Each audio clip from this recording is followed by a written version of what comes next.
When footsteps fall in eldritch hollows, and spectres flee into the shadows, that is the time when horror's heroes abound, culling the ghouls that go bump in the night.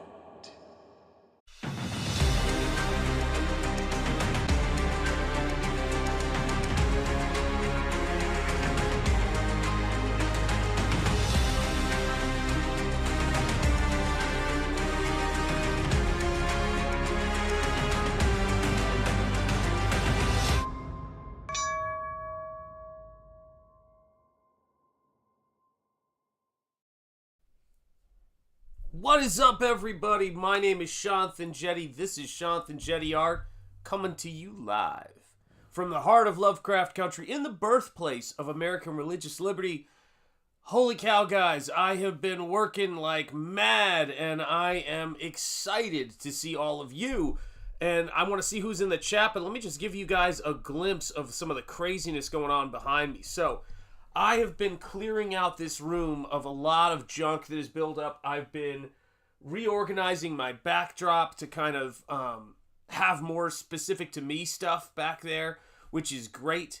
How could my volume be a little low, man? I hope it's not, because I thought I had it cranked, but let me try. Is that any better? Check, 1, 2. Is that any better? Let's see, is that any better? Let me know. JD Kirby, how are you doing, my friend? How are you doing? So let me see who I've got here in the chat. Got some new faces, got some old faces. Excited to see Joe Mello in the house.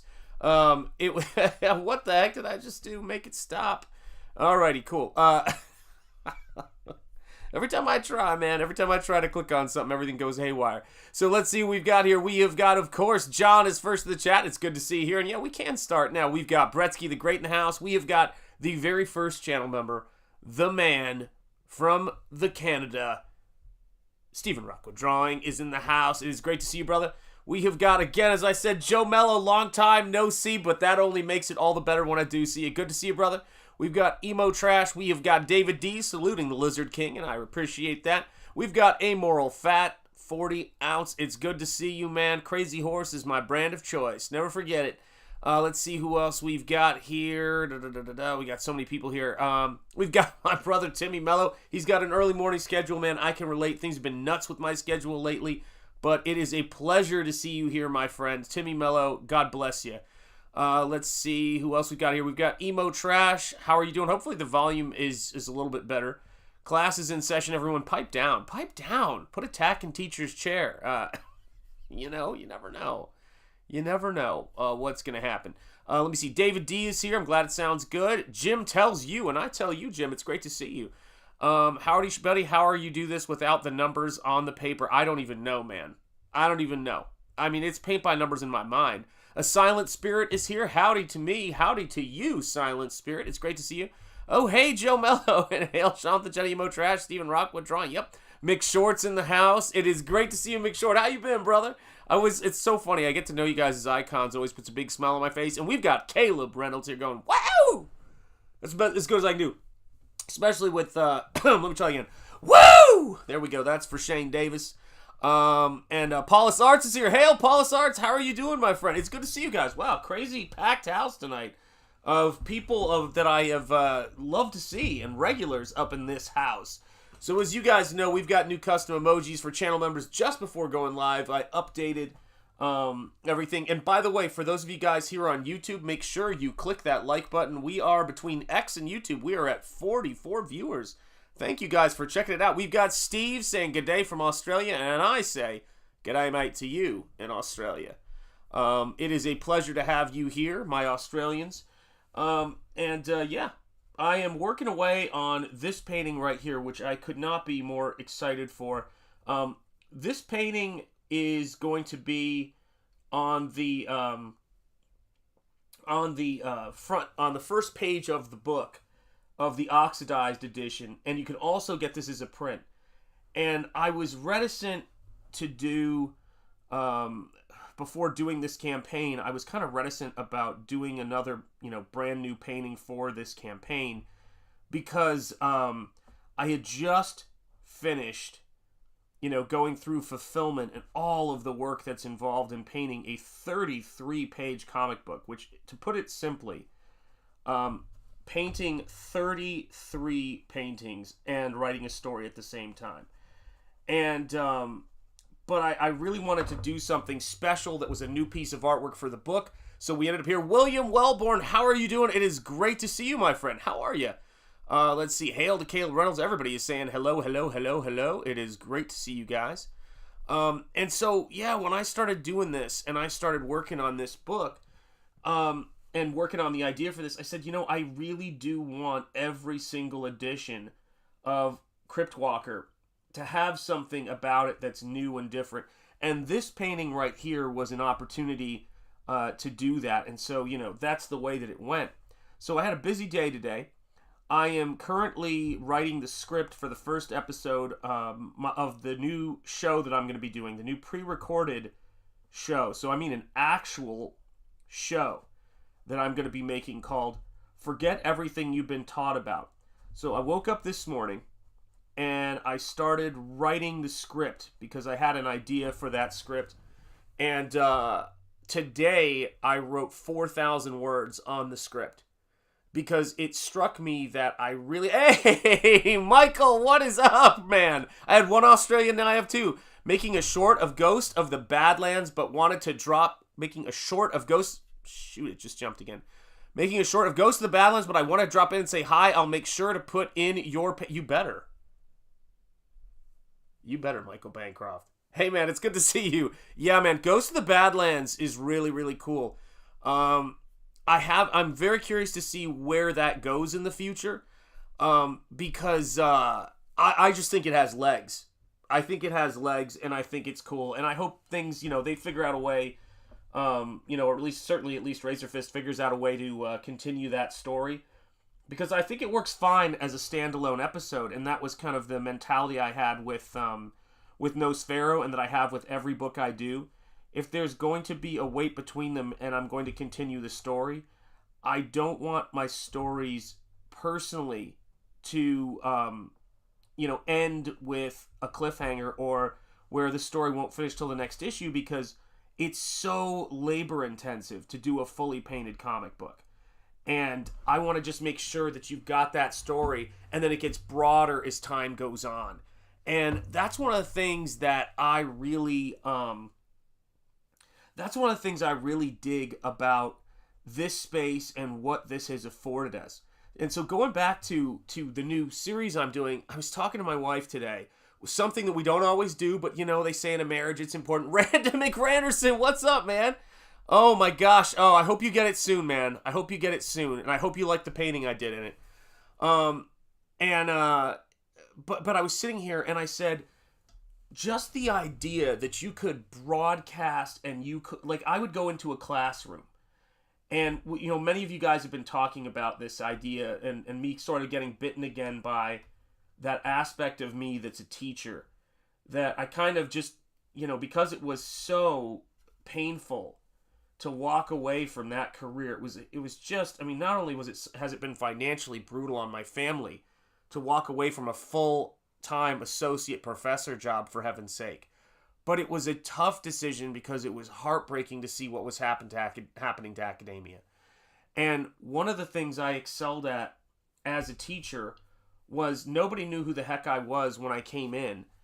And just from the sheer quality of what I was doing in the classroom and my teaching ability, I had the highest wait lists my first semester there and pretty much every single semester. And that included when celebrity teachers were coming in and visiting who had, huge television shows.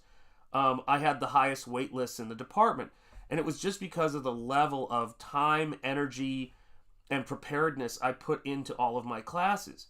And when I left that, there was a part of me going, well, you can't really do that anymore. And I frankly didn't want to, because I was in that sort of, that phase that we get to sometimes where we just need to take a break from something. And today I was looking over at my wife and just thinking about the depths of research I was doing and going, the thing about that is, however great I was at the job of teaching, and thank you so. God bless you too, Joe Mello. It's always great to see you, man. And Jim tells you it's so great to see you, man. And of course, Michael, it's good to see you. You know. Yeah, academic burnout, and also just the frustration of being perpetually thwarted. But when you go into a classroom, I've created theories that I've lectured on at Wellesley, MIT, Microsoft Games, Hasbro, 38 Studios, then became Warner Brothers Games. Like, so many times I was brought in. But that's still only a small audience. And to be able to take the things that I was doing that people were... I remember one time when I was out in San Francisco with my family, Microsoft flew me up and then picked me up at the airport with a car so I could go to Microsoft Games and lecture to their concept department. I mean, these are the kinds of experiences I would have. And I'm in this room full of like 30 or 40 professional video game designers. And I'm talking about the character design and creation philosophy and theory that I basically came up with. And as I was leaving the office, there was this guy frantically talking out in the little common outdoor area at one of the park bench tables, was talking to this young lady who also worked there. And as we walked by, he looked at me, and it was the funniest thing. He looked at me and he goes, "Hey," and I'm like, "Oh, hello." And he goes, "I'm telling them what you were just teaching us, and it's blowing their mind." And it was really, really cool because someone was excited about the subject, and I got to see how it worked everywhere else. So cut to now, and I was saying to my wife today, I would put so much time into handouts and video presentation and really put all of this effort into the art and craft of teaching. And that skill has not gone away. But the only thing that's changed is the ability to own what I do, which is to say, my classroom is the world, and my chance to connect with people is higher. And it just seems to me like it's a no-brainer to take that other aspect of myself and put it out there. So I'm leaning into all of it right now. Yeah, thank you so much. Smash that like, and do toss out a share. It's important, man. You guys make a difference.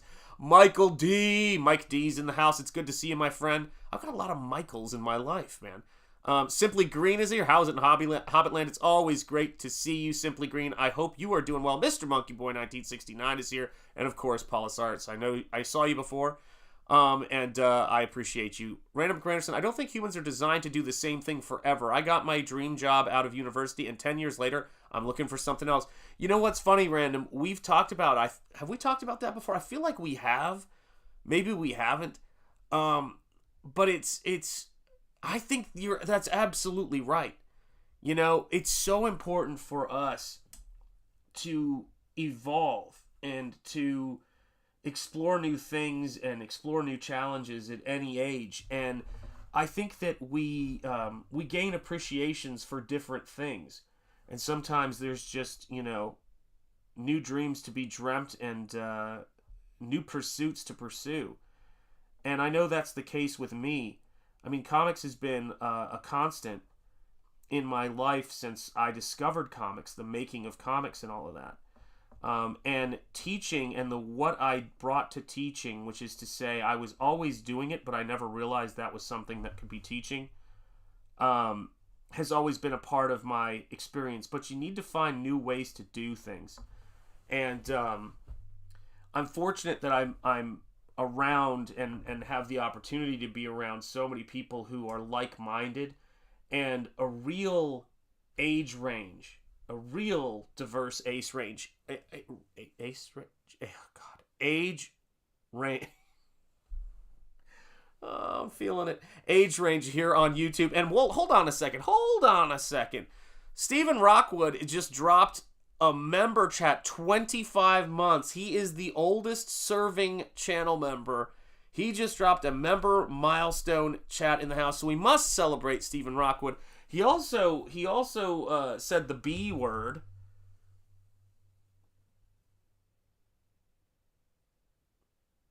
There you go, Stephen Rockwood. They're not as large scale as I know you would probably prefer, but they are here. So never forget that. They are here. So let me find my Oh my gosh. Here we go. I accidentally clicked on it and closed it out before, which I don't know how I managed that. But let me find this so I can click on this. Charge!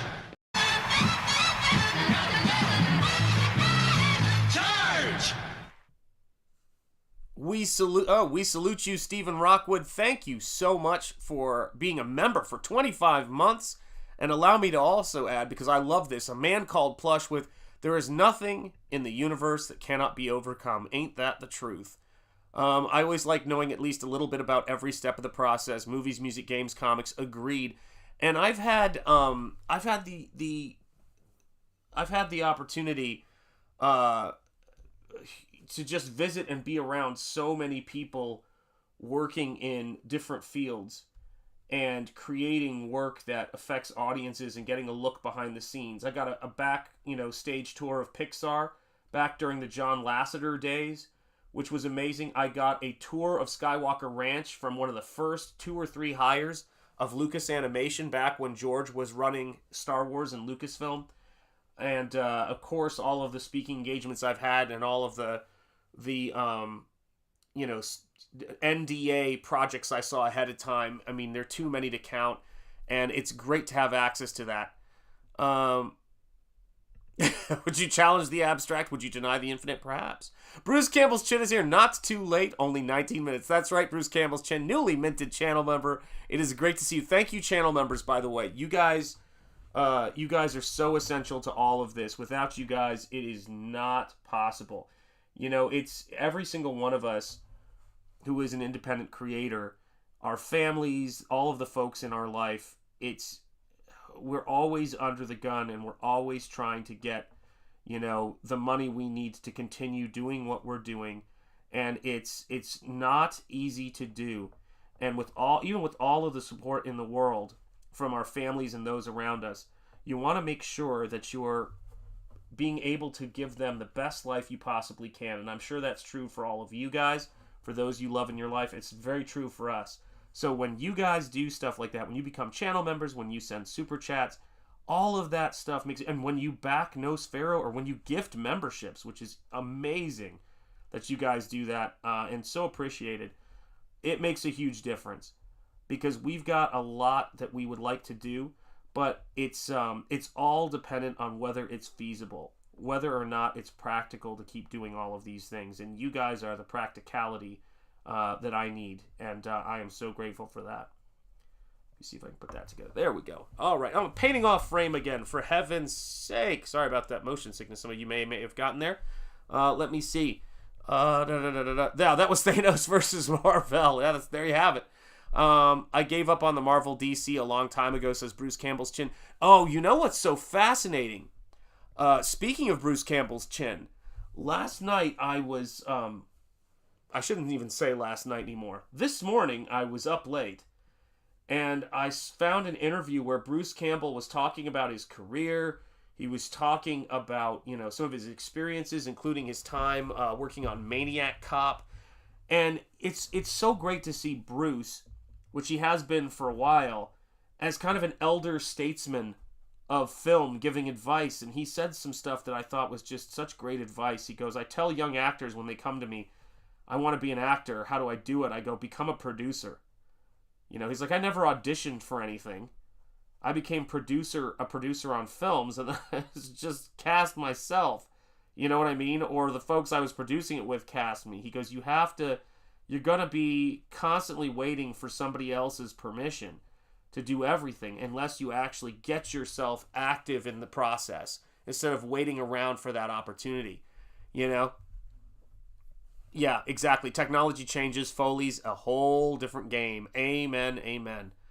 And so, yeah, I mean, that's something I think a lot about, is that comics and comic books, and the thing I love about comic books is, for me, the fact that I can go and do it. And the thing I loved about teaching was that I used to tell them, I go, you can give me, and they often did, you can give me the crappiest room, the smallest, most cramped room with the worst light and the worst facilities in it, and I'm going to fill that classroom with students because they're not there for the facilities. They're there for the learning experience that they're going to get. It's the classroom. The bricks don't teach you anything. It's the people in the room who are willing to learn and who are dedicated to learning, and the person who's honed the craft of teaching and skill. I'm very likely so. Mike likes tacos. What's up? Axel Foley drove a crappy blue Chevy Nova. You know, that's the car he used to drive, but you want to know the car he's driving now? Same old blue crappy Chevy Nova. You know the story. You know? Man. Jenny Summers. I haven't seen her in years. That's one of my all-time favorite movies, guys. All right, Paulus Arts is going to bed. Good night, Paulus Arts. Sleep. What is it? Gosh, what is the thing? Oh my gosh. May flights of angels sing thee to thy rest. Is that my Hamlet correct? It's good to see you, my friend. Oh, jeez, got ahead of that. Thanks for being one of the good guys in this space. I appreciate that. You have one of the best chats, too. Good night, everyone. Oh, yes, I do. I'm very fortunate with my chats. Supposedly he's being eyed for Iron Man in the... That actually makes sense. I could see that, actually, Plush. I could see that. It's, yeah.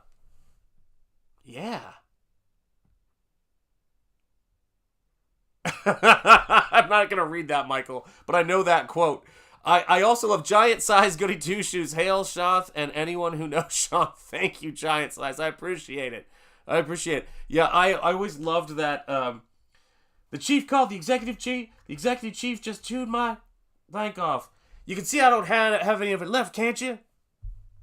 Oh, God, I loved that. He goes, and boss, chief didn't get all of it. You still got a little bit of there. Don't with me, Axel. Not now. God. Best chief of police in any movie, period. Best chief of police in any movie, period. God, he was good. Yeah, that was a star-studded cast, man. That was a star-studded cast.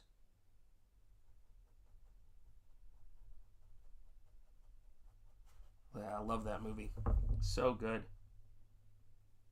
So yeah, I've been, for those of you guys who enjoyed the last one, I just posted a video a little... Oh, God, I'm off frame again. Dang it. I got to get used to this setup.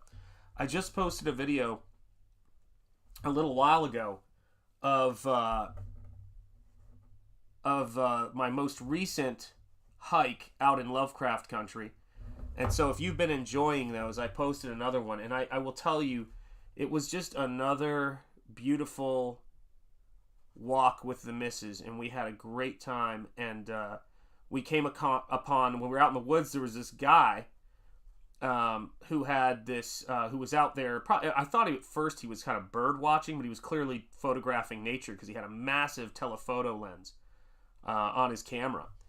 And he's kind of just like walking around, and we're like going, yeah, I've seen those documentaries. You ain't gonna get me, friend. And he was out there, and I was looking at him, and I go, but he's looking for something. He's looking for something. And I go, what is he looking for? Because, you know, with a telephoto, you're thinking, is it hawks? Is it bird watching? Is it, like, what's the thing he's looking for? And you always hear, when you're out in the woods, you always hear motion and movement, in the brush. So you think to yourself, like, okay, and it's a bird usually, or it's a squirrel. But I heard this sound that sounded a little bit like a walkie-talkie. It was like, kind of like mumbly. And I'm like, okay, what's, what was that?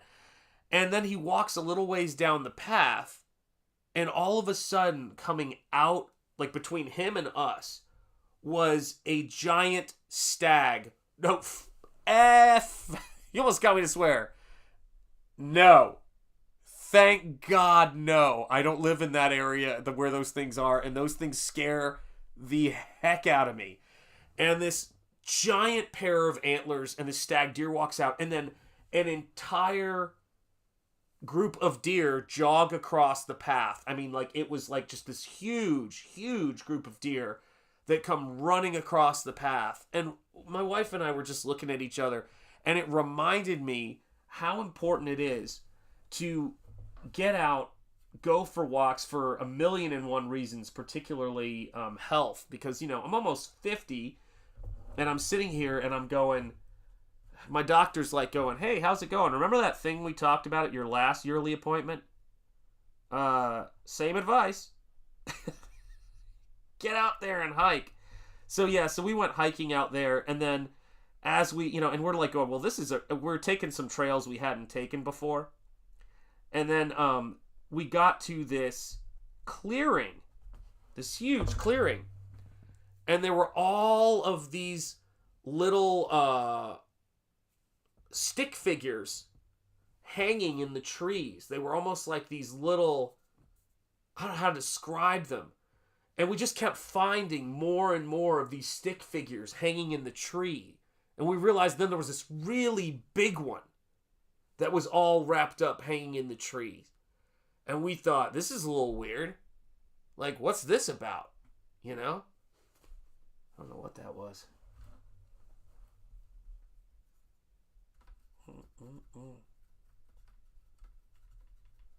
But I'm sure it's fine. Yeah, that's right. We came back to our car and there were 5 piles of rocks surrounding it. Oh, guys, you don't even know. So let's just talk about my certain to be upcoming divorce. I mean, you have to figure sooner or later she's going to get tired of me. Every single time we go hiking, amoral fat 40 ounce, every single time, rest assured, I will make the joke when she goes, so what trail do you want to take? I'll turn to her and go, I gave you back the map, Heather. I gave you back the map. We'll walk a little further, and then she'll go, so which way do you think we should go? And I'll go, I kicked that map into the creek. It was useless. So I kicked it in the creek. She gets so mad. Oh my God.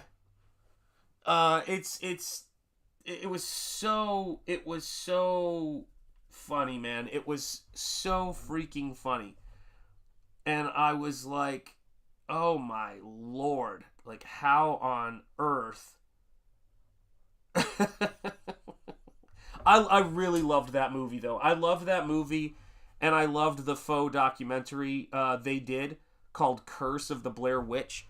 And it is my sincere hope, and if you haven't been following this, and I hope you have, it is my sincere hope that those actors who originally thought that they were going to have clips of them in a faux documentary, but it turned into what became known as a found footage film, of which they were essentially the cinematographers and the actors. They were responsible for almost every aspect of that. And they never got paid what they deserved for the work they did. And so they're currently having discussions now to try to make that right. Because I think that is just a terrible, terrible injustice to these guys. And it really, the thing that got me the most was, and it's because of the age I am and the age that those guys are. Because those guys are in their late 40s, early 50s. I think they might be just all in their early 50s.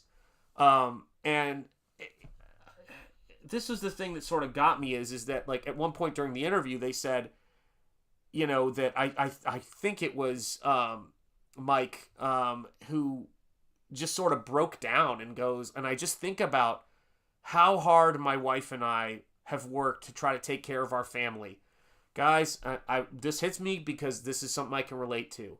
Worked so hard, and when you have a wife that stands by you, when you have adult children who have grown up and stood by you and that you love more than anything, and you think about the opportunities that they missed out on because of BS happening in terms of in your career like that, and he goes, he just got choked up, man. Who wouldn't get choked up? I look at Nosfero and I'm just like, okay, I don't know what number we're at right now, but I think we have 179 backers on Nosfero Second Chance campaign. And I'm just like going, are we going to get to 190? Are we going to get to 200? Like, how can I move this thing forward? How can I push this thing forward? And it's always on my mind. But it's seeing those guys. I mean, we're talking about those guys have made so much money, but their contract said they were entitled to a percentage of the net, which is the grossest term in Hollywood accounting rather than the gross. You know, Timmy Mello, you ain't kidding. Miss E put up with far more than we'll ever know back. Yeah, that's the truth. Yep, I've seen every Blair Witch movie. 2 isn't terrible. I've heard that. Let's see here. Great work. Michael Bancroft's is giant. God, my glasses. Michael Bancroft always fair with my reviews. Great job with your comic. Yeah. Bow to Mrs. Enjetti. Yep. Found footage suddenly has become a lost art. I would agree with that. When that was movie,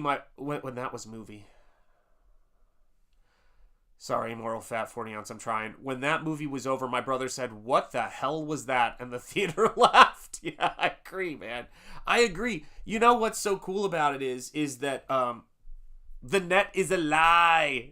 There you go. What do you hear? When I hear somebody call anything the net now, I feel ancient because that's what I used to call it. Blair Witch 2 was surprisingly not super bad, says Rocky Macabre. Good to see you, Rocky Macabre. So, let me talk to you. We've got 103 people watching. If you're here on YouTube and you haven't hit the like yet, would you do me a solid and hit that like? Because it does help. Like I said, today I'm working on a scripted show, a new scripted show idea that I've been developing for a while.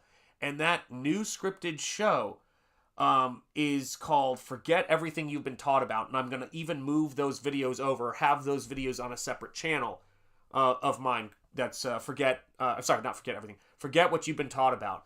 And I wrote 4,000 words on the first script today. And I've been doing research and gathering data. It's been crazy. When Shanth has a stroke on stream, how will we know? You won't. It turns out your Shanth, Stephen Rockwood, is only mostly dead. And as we all know, mostly dead is slightly alive. So remember that. My goodness. But yeah, I mean, I really am one of those people who, of all the movies and things I could just spend an evening kind of getting into and getting lost in the world, a night of watching the Blair Witch Project and then that bonus feature, Curse of the Blair Witch, that kind of was the other half of what it was supposed to be. It was supposed to be just like those actors and who filmed it and improvised the script made that entire project. And it had to be edited, it had to be put together, of course. But you can't. And I know that the creators of the directors of that project, have said as much. They're fully supportive of them. I'm sure there's only so much they can say, but they've said as much as they can say, because those guys and their families. There's a place, gosh, I feel like I'm quoting a Faulkner novel or something, but there's a place where all of the law stuff stops, and it really is just people. And you got to live with yourself. Disney could have kept putting off the Kirby estate over and over again. What are they going to do? I'm glad they made it right to the Kirby family's satisfaction. Because what Jack did deserved acknowledgement. The same thing goes with Ditko or anybody else. I just think sometimes you got to make it right. Like, what do you need all that money for? You need a bigger headstone? You know what I mean? It's like, just sometimes it gets to a point where it's like, honor the creative people. I know it's not what you deserve. It's what you negotiate. But you gotta figure sometimes, of their own free will, people can do the right thing too. The Blair Witch Project is more psychological horror than scary situations. It is, and I think it's the relatability. Oh, thank you so much. Actually, here's the next book I'm going to do. Funny you should ask that, Giant Size. The next thing I'm going to do is I'm going to be going into, Spring Ball, which I'm working on right now. But in terms of, that's going to be the next campaign I do. But then outside of that, I'm also working on Nosfero too. So I've got, I've been doing, just to give you a glimpse of it here, This is the in-progress cover for Nosfero 2. So this is me roughing that in. And then on top of that, the first page of Nosfero 2 is this right here. So this is the initial work on Nosfero 2, and those are the first 2 panels of Nosfero 2. And I'm working at a larger scale on a new sort of board, and it's amazing to me because I think working at the scale I was before was a bit claustrophobic. So I'm working at the same scale I did this painting for, which I gotta double check with Razor Fist before I sell it, because I gotta sell some of these paintings. But this painting I did right here for Razor Fist was done at that scale. Almost all of my God, let's see what I can reach here. Had 2 more back there. There we go. Almost all of the ones I do. So this painting that I did for Eric Weathers for Battle Brick Road was done at that scale. And let me see here. Where is it? And then this Nightmare Fuel / puzzle was done at that scale as well. And so, yeah, so for me, and then I'm doing, there goes one of my headphones. Shoot. I keep dropping these. I'm not used to these new headphones. They're kind of a pain. And then, where is it? Gotta get my page back where I can see it. There we go. And then I'm also working on a commission that's going to be, I think it's 16 by 20. And this is the sketch for that. So a lot of times when people back my work, or they commission me to do a painting, or they buy one of my paintings, one of the illustrations I've done, and it's one of the cool things about it is they end up wanting to also buy on top of what they pay for the painting. They go, are there any sketches that are affiliated with it? And I want to buy those as well. And that's what's so cool. Antoine Dennison, what's up, man? How are you doing, brother? It is great to see you. I read your comment that you left to my wife, and she bust out laughing, man. She bust out laughing. She was like, oh my God. Is that crescent board 18 by 24? The individual sheets I'm working on? Hang on a second. Where's my ruler? There it is. All right. I think these are 15 by 20. So these are 15 by 20 sheets of board. So they're a little bit smaller than that. You know, and it's an interesting thing, man. Oh my God, the comment you left where you said I be careful not to spread yourself too thin. And she's like I feel like that, you know, she felt like you were on her side because she was just going, Shanth, you have to sleep at some point. And I'm going like, okay. Scorpio, I see you in the chat, by the way. Hale, it's good to see you. This morning I woke up, came downstairs to my living room, got set up, and I wrote all day. I took a break for dinner, didn't have breakfast, didn't want it, wasn't hungry for it, didn't have lunch. Finally, I had dinner later when my wife was home, and then after that, I went back to writing, and I wrote almost 4,000 words of script for the next, pre-recorded content. And it's because I need to utilize everything that I have to try to take care of my family as best as possible. And a big part of that has been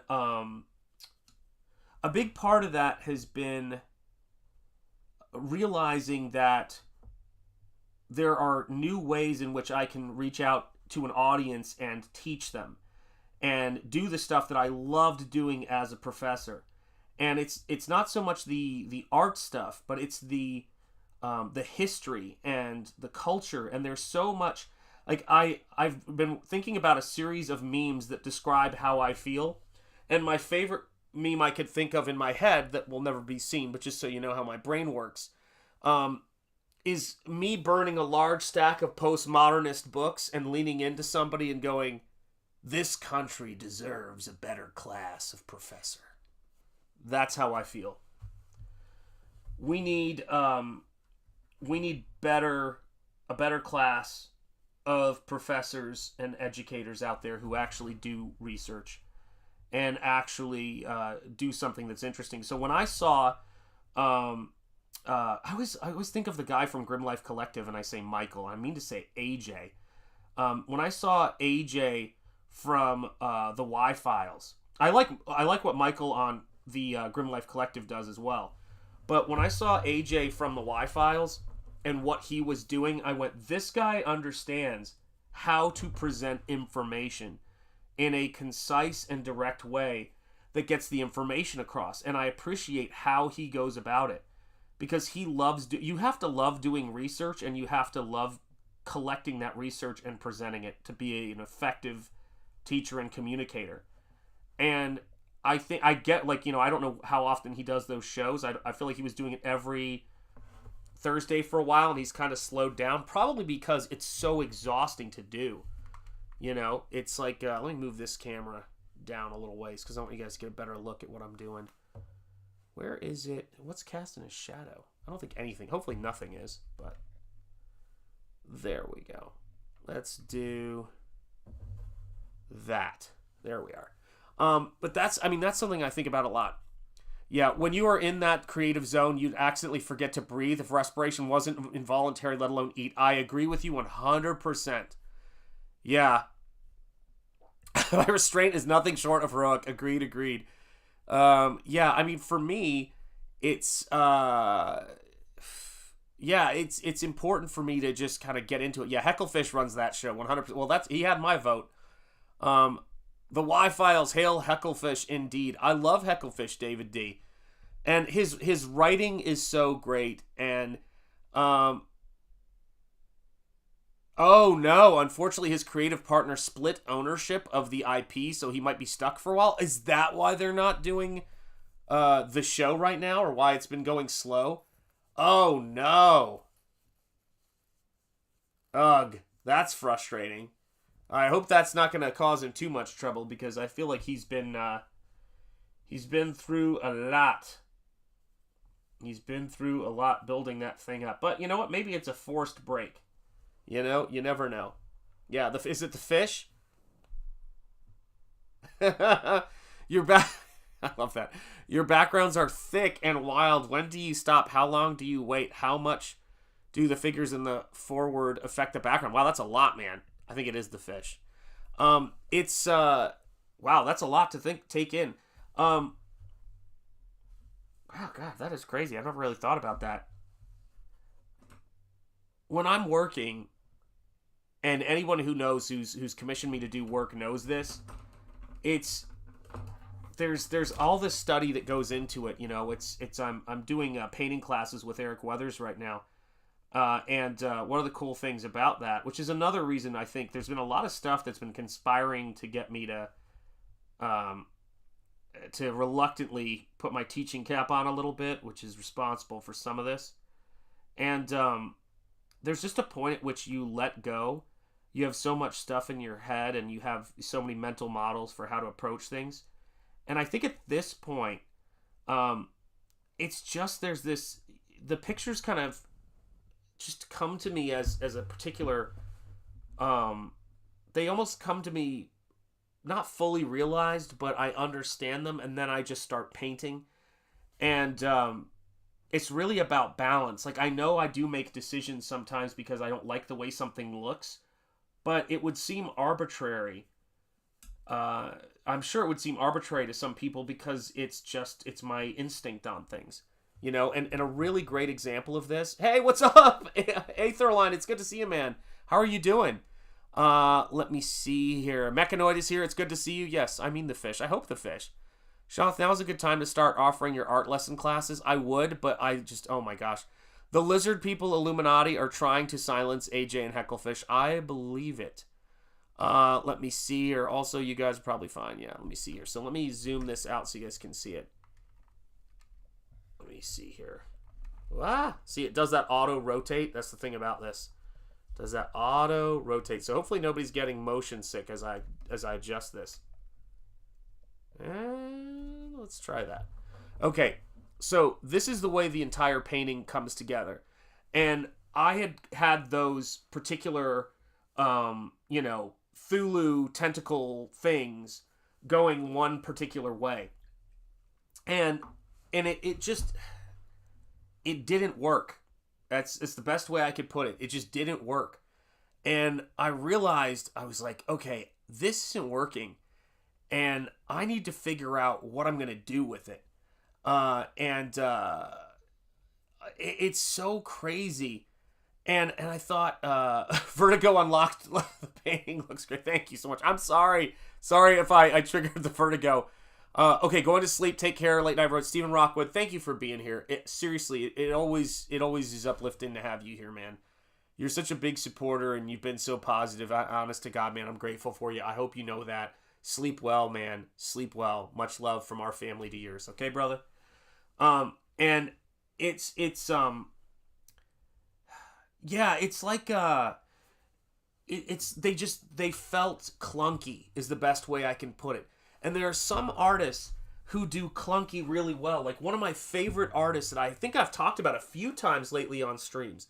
And when people go, who would you like to do artwork of your character? If you could have anybody do it, it's always very unconventional people. For example, someone who I'd love to do illustrations of one of my characters, James Groman, the designer and artist of the Madballs. Do you guys know those?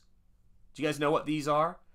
And he's been doing lines of action figures, high-end limited edition sculptures and statues.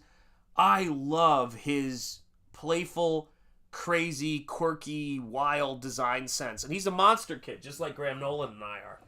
And I love that aspect. So it's always people who are just outside of, the what you would think of as being something that I would love to see. So it's somebody who's got a really interesting vision. And right lately, I've been more inspired by 3D artists than 2D artists, if that makes sense. There's just something about it. There's something about it. So when I was, sitting here and I was trying to figure out, okay, well, what am I going to do? Where the heck did that other brush go? Hold on a second here, guys. Is it here? That looks like it's there. I'm going to grab a new one. When I was looking at, God, where the heck even was I?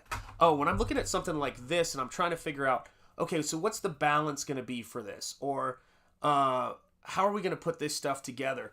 And I just go, there's got to be this kind of balance. And when the clunkiness of someone like James Groman, which I like, doesn't work for Nosfero, because Nosfero's got to have a more sharp and a more sophisticated look to it, because I need things to kind of move. I need things to have a certain gravity. And, Nosfero Book 1 is, I would say, is probably one of the most beautiful books in Comicsgate. And it's also, to me, and granted I have a bias there, is one of the most beautiful stories in Comicsgate. If you've missed that book, for heaven's sake, get it, because I am not going to probably be reprinting that for a while. Next thing I do is I'm going into hard work on book 2, and I'm going to be releasing launching the campaign for Spring Ball. So if you miss it, and everything I do, this whole Lovecraftian, what's the word I'm looking for? This, pulp gothic horror aesthetic that has a large, honest-to-God Lovecraft influence on it. So I know I talk about this, but I live in Lovecraft country. I walk around in Lovecraft country. It's not what people think it is. It's stacked stone walls. It's the bramble off to the side of the road. It's not what's going on outside of our world. It's what's going on outside of our world intrudes upon a very real location, or locations inspired by very real locations that I know and spend time in. So that's big. Yeah, there are 55 viewers right now. It's pretty crazy. And 124 when you add up the folks on X. So thank you. If you guys are here and you haven't hit the like button yet, please do. Every little bit helps. Yeah, guys, this channel is growing, guys. And you guys are a huge part of it. Yeah, money no option. I can think of at least a couple I wouldn't mind giving. I wouldn't mind giving the Luis Royo treatment. Yes, 100%, man. Yeah, gosh, that's wild. You guys are good with the art names. I think I am on Rumble, but I'm not sure. I don't stream directly to Rumble, but I know my stuff uploads to Rumble, if that makes sense. Anonymity T2, hit that like. Thank you for reminding people, Anonymity T2. I do appreciate it, man. Do appreciate it. Yeah, and hello to all my folks over on X. I hope you guys are doing well, and I hope you're having a wonderful Wednesday morning, as it says here on the East Coast in Lovecraft country. But yeah, I do love the idea of bringing back to Gothic horror something that is missing. And an essential part of Gothic horror was always, the Christian hero element of it. It's like Dracula does not work without Van Helsing. It just, and Lovecraft has some really cool stuff in it, but that's something that it doesn't really have. So to truly make a Gothic story, or a Gothic kind of horror adventure story, and cross that with Lovecraft, I needed to create a hero that was kind of my answer to what a Lovecraftian Van Helsing would be. And, of course, I looked at characters like Solomon Kane, and a big thank you to Razorfist, because Razorfist, I was never a R.E. Howard fan, and my apologies to all my R.E. Howard fans, but I don't believe in pretending to have been a fan of something. And so it's best if I'm honest with you. Because Conan, I love the John Milius movie, but the Conan stories were not something that just hit me. They just didn't hit me. And I knew they were good, I knew they were cool, but that's not what actually, I'm sure drives anybody to just read it. Oh, I hear this is good. Sometimes you connect with things. But Razorfist introduced me to Solomon Kane. And hail, Jeremy Birds, how are you doing, channel member and brother? It is good to see you, man. And I just love that. Yes, indeed. Absolutely right. I know, listen, Giant Size, I know Conan is awesome. Believe me, I'm a Frazetta fan, and I know what an amazing character that is. Solomon Kane is just my jam. I love Solomon Kane so freaking much. And it feels really good to finally be able to be conversant with the R.E. Howard fans about a character that I really care about. Do you know what I'm saying? Because he's such a great author, and I guess I had a very limited understanding of the things that he had done. And when I was introduced to Solomon Kane, and I think the first story... What was the first story I read of his? I wonder if I have it here somewhere. Do I have Solomon Kane around here? I don't think I do. I wish I did. I think it was the Blue Flame of Vengeance, or what was it called, or the Flame... The one where he's avenging a friend's daughter who was kidnapped by these pirates. You guys might know this one. And I was just... Talk about reading something that pushed you to the back of your seat, and it made me realize that Peter Cushing's Hammer Horror, Abraham Van Helsing, crossed with Douglas Fairbanks Sr., crossed with Solomon Kane, is really how I kind of see Nosfero. That would be the best way I could describe him. And interestingly, it's strange, even though Mowgli was raised by wolves, the fact that he was raised by a werewolf also makes me think of Burroughs' Tarzan. There's so many different elements to it. But, I will say that Conan in the form of John Milius' film, which had a huge impact on me, is definitely an element of this. But it's, that's hardly the most direct adaptation Conan and its characters. I mean, it crossed a lot of R.E. Howard books and things like that, but especially bringing Thulsa Doom into it as well. But you guys know. You guys know. My R.E. Howard experts know all this. Hey, what's up? Eric Huffles, channel member. It's great to see you, and thank you for posting the link. It's also pinned up there. It's, geez. I mean, it's Nosfero, guys. If you have not backed it yet, and you are looking to have something in your library that is a beautiful comic book that is hand-painted. If you like this, it's a book of this, and it's probably one of the finest stories for what it does and for where it goes that I've written. It is so imaginative, and I think that it's a beautiful story that you're gonna love.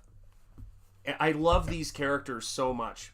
I can't, it's a lot of work, as I'm sure you guys know. God, this desk is so crowded. Thank God I changed up my setup the last week or so. God, I tell you, these headphones suck. They work well, but they won't stay in my damn ears. There we go. Sorry, I just want to get that line in. But it's I can't put the kind of time I put into comics, and even the time I put into paintings, if I don't care about the subject.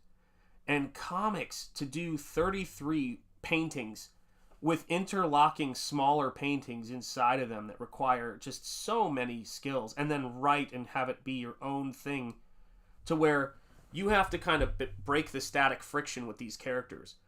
Because when you're doing a painted comic of Superman or Spider-Man or of any mainstream character, they generate their own heat. And when you're creating a character and you're doing a truly independent character, you've got to generate that energy with it, with your art. It's weird looking at this upside down, but it's relaxing. Oh my gosh, let me see here. PC Colt Robertson. Am I saying that correctly? Thank you, PC Colt. I worked so hard on your name. I was surprised by your comment. Thank you so much. I hope you'll consider backing the book. It's pinned to the top of the comments, and I need your support. You can get a second edition of the book, which is going to have this painting inside of it. You could also get a second edition of the book with this painting as a print. But there's also an art-only edition. So if you're an art fan, there's a special edition of the book that's going to be just for this campaign, that is just the art of the book. And if you're looking for books that are going to be worth something, man, that's going to do it. My man Awesome One is here. Dude, back to you, my friend. It's great to see you, man. Use the bigger ear inserts. The earbuds usually come with several sizes. I think I'm using the biggest ones, man. I don't know what I'm doing wrong with these. You know what I think it is? Hold on a second. Let me see if I'm using the biggest ones. What I think it is... Am I using the biggest ones, man? Hold on a second. I think I am. Hang on a second. Maybe I'm not. Hold on. I don't think these are going to work. I think these are going to be too big. It's so tough to figure these things out, man.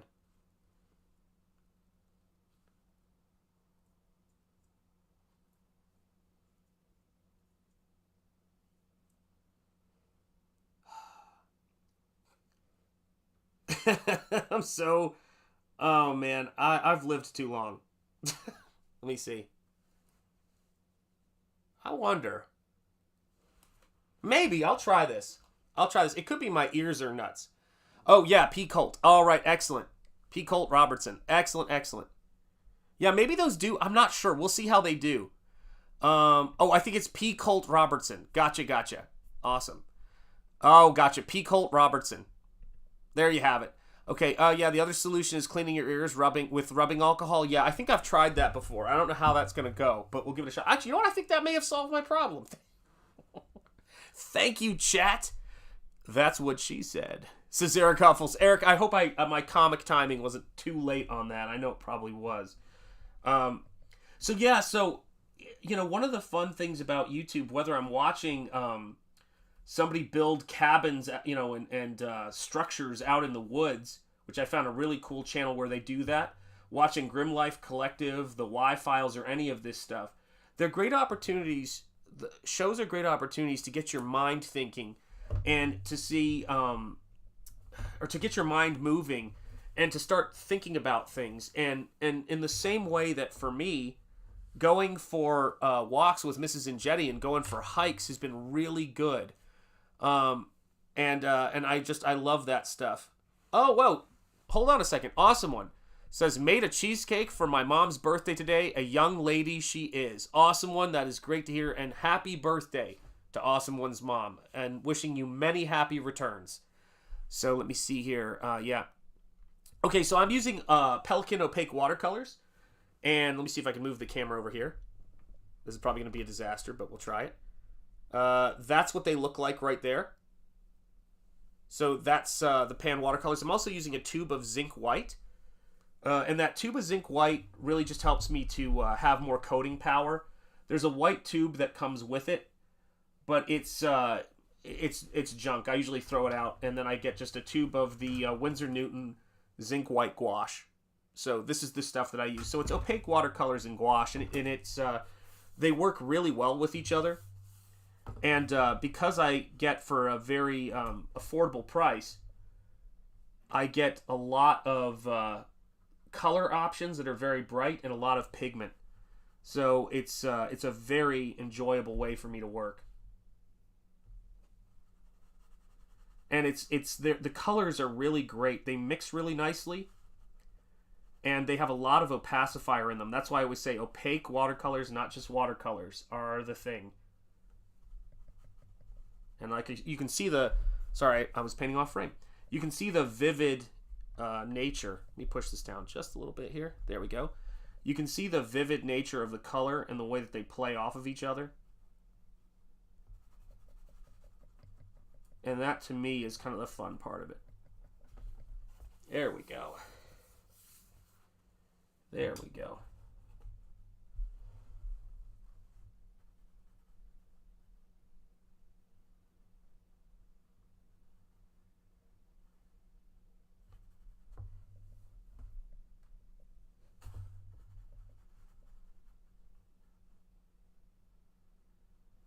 And you guys can kind of see what I mean, right? Oh, sorry, is out of focus. You guys can sort of see what I mean right now with the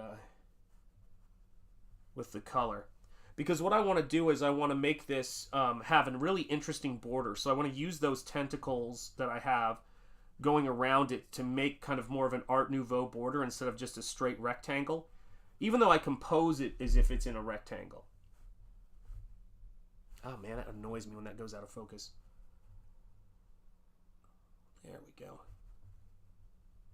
So you guys can sort of see the texture of the paper. It's kind of I believe it's a cold press, or is what it's called, because it's not smooth like glass, but you can see that it is still a very smooth surface to work on. And then I can just sort of blend it out, which makes for just a really nice look on all this stuff. And I can get more painterly, and I can drop water into it if I need to, but for things like this, I like to lay down a little bit of a base coat so I can see the value hierarchy to make that moon stand out, if you guys can see what I'm talking about there. Let me see here. Eric Winberg, it is great to see you, my friend. Hey, it's Art and Talking with Shanth Enjeti, and it's always great to see you, Eric Winberg. Thank you so much for gifting a membership last stream. I really do appreciate that, man. Let's see, is that the Malin White? No, incidentally. The Malin White is an acrylic paint that I use. So in case anybody's wondering, this is my tube of Malin White. My God, I have to keep on top of things for you guys. You guys are quick. Oh my God. So yeah, look at how this all sort of loops together. So composition. What does that say? Sorry, you just made me laugh. What it says, don't paint over all the purple. Don't worry, I'm going to put more purple into it. It'll go back and forth. It'll go back and forth. Timmy, are you heading out? Where's Timmy? Later, guys, I'm going to head to bed before I end up staying up all night. Oh, that's right. You have an appointment in the morning. I missed my appointment in the morning. All right, Timmy, Godspeed. God bless you. Have a wonderful night's sleep and have a great day tomorrow, my friend. I appreciate you always being here and your long-term support, man. As you know, I do my credits at the end of the show every night of channel members, and seniority moves you up higher on the list, and you are up at the top of the list for a reason, both on those credits and people I like to see in chat. So God bless you, Tim. Appreciate it. Let me see here. Bob Ross from the grave working on Sean's art. Maybe, oh God, Bob Ross is the man. Bob Ross, just so you know, from Beyond the Grave is crushing it. And Inglorious Rex 3, a massive campaign by Shane Davis and Yanzi Lin. Check it out. It is great. I'm trying to make you a good ballerina on your toes. Amen. Yeah, I mean, it's a great... I stick my finger into the paint. It's a really, really great a great project. I love kaiju. I love that genre. Yeah. Delish.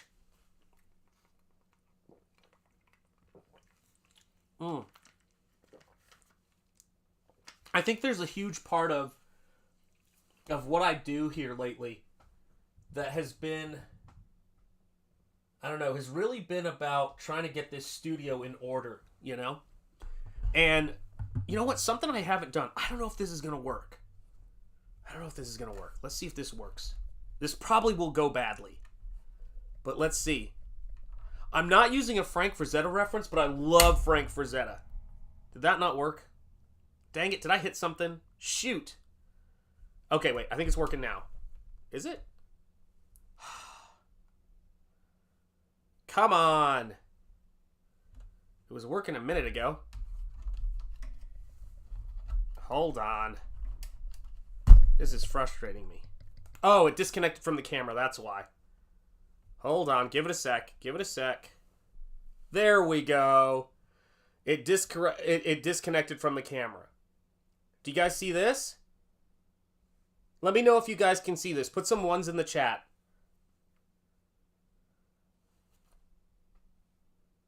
Can you guys see this? Okay, ones. Good.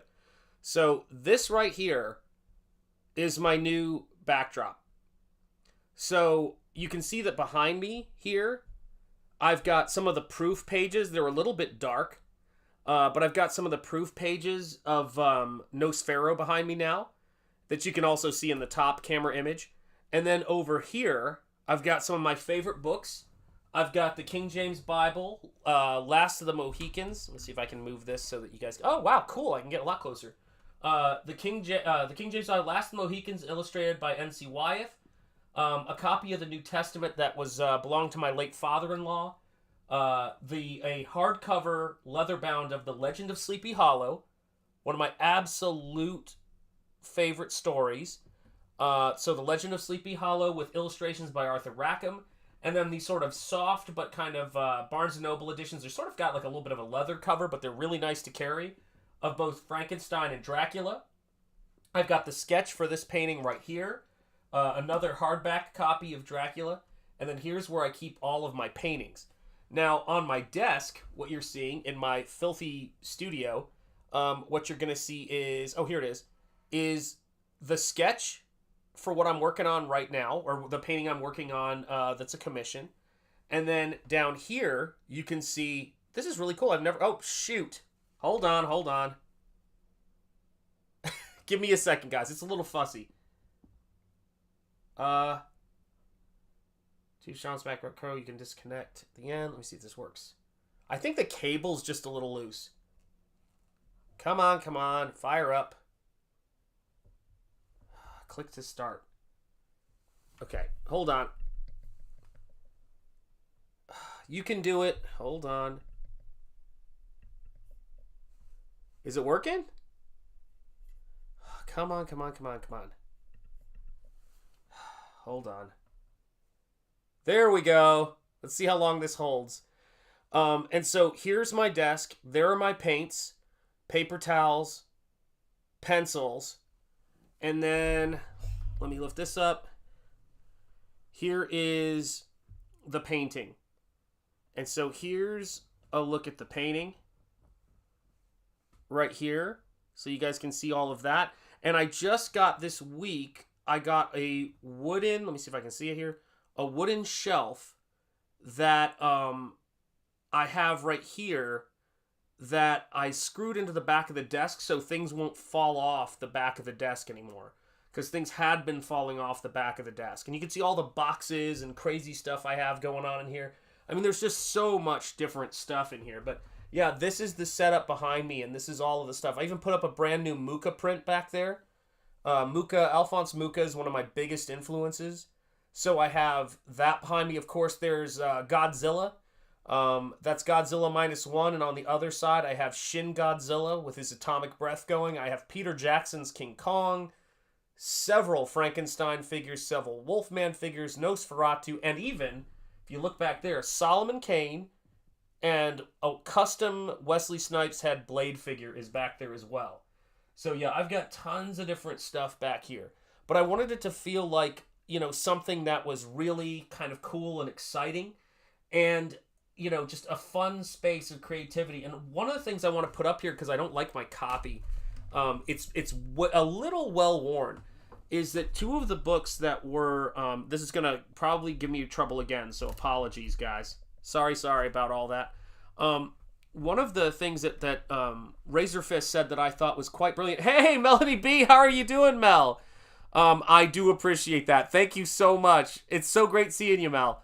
One of the things that I was really fascinated to learn from Razorfist was that what's the word I'm looking for? That the two books that were that almost everyone had read during the times of the Wild West, as it was, you know, known, were the Bible and the complete works of Shakespeare. Now, I was and am a massive Shakespeare fan. Massive. I remember one time when I was a kid that we had a actor, and he was an older gentleman, come to my English class to talk to us about what it was to perform Shakespeare. And he asked me to... Oh, where is my Shakespeare book? Hang on a second. I want to see if I can grab this. Apologies if you hear loud crashing. It's just me. And you know what? Hold on a second, guys. I'm going to open a window, too. I'm totally going to fall over a bunch of trash. Hang on a second.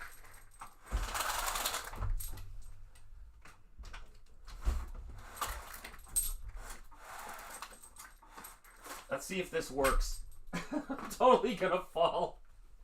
Totally going to trip over stuff and die in an avalanche here. It's happening. Okay, guys, it's happening. Rest assured. Man, this is dusty. Let's see how this goes. Okay.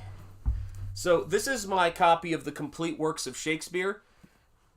Whew. It's very well read. I gotta blow my nose because my allergies are terrible. Apologies.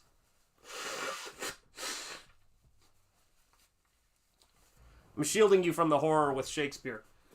And so this actor came to our English classroom, and he I'm such a nerd. He and I was so excited. You know, I was just so excited because I had tried to enjoy fiction my entire life, and I didn't I had such a hard time reading it because of the descriptions, you know, of the scenery. But with Shakespeare, they just gave you a brief introduction, and then it was like you could watch it in your head like a movie. And I loved that about it. I just thought it was such a brilliant thing.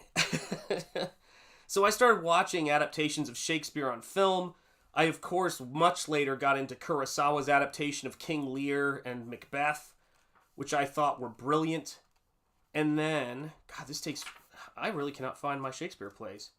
You'd think I would know where they all are because I love this book. But it has been a minute since I've gone through. Hamlet, of course, I love Hamlet. Oh, what a rogue and peasant slave am I. Alas, poor Yorick, I knew him once, Horatio, a man of infinite jest.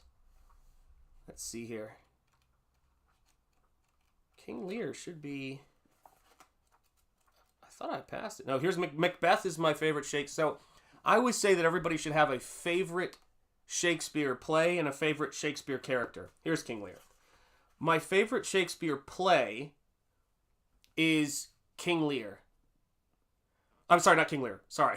I was just looking at it. My favorite Shakespeare play is Macbeth. My favorite Shakespeare character is Mercutio. Just in terms of the way that the actors and the dialogue is written. It's not a character I aspire to be, and Macbeth is not a story I aspire to live. But it's really interesting. And there's something about that play and those stories that really affect me. And so, Earl of Kent. Here it is. One of my favorite tirades. One of my favorite disses. The Tempest and Caliban. Antoine, I knew there was a reason why I liked you. There are many reasons, Professor, but that's a big one.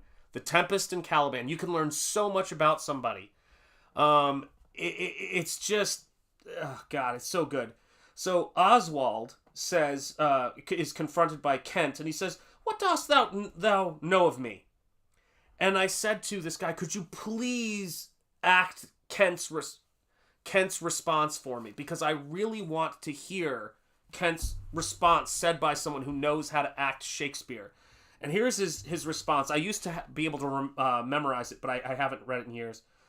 And he goes, "What dost thou know of me?" And Earl of Kent says, a knave, a rascal, an eater of broken meats, a base, proud, shallow, beggarly, three-suited, 100-pound, filthy worsted stocking knave, a lily-livered, action-taking knave, whore's son, glass-gazing, super-serviceable, finical rogue, one trunk inheriting slave, one that wouldst be a bawd in the ways of good service, and art nothing but nothing but the composition of a knave, beggar, coward, pander, and the son and heir of a mongrel bitch.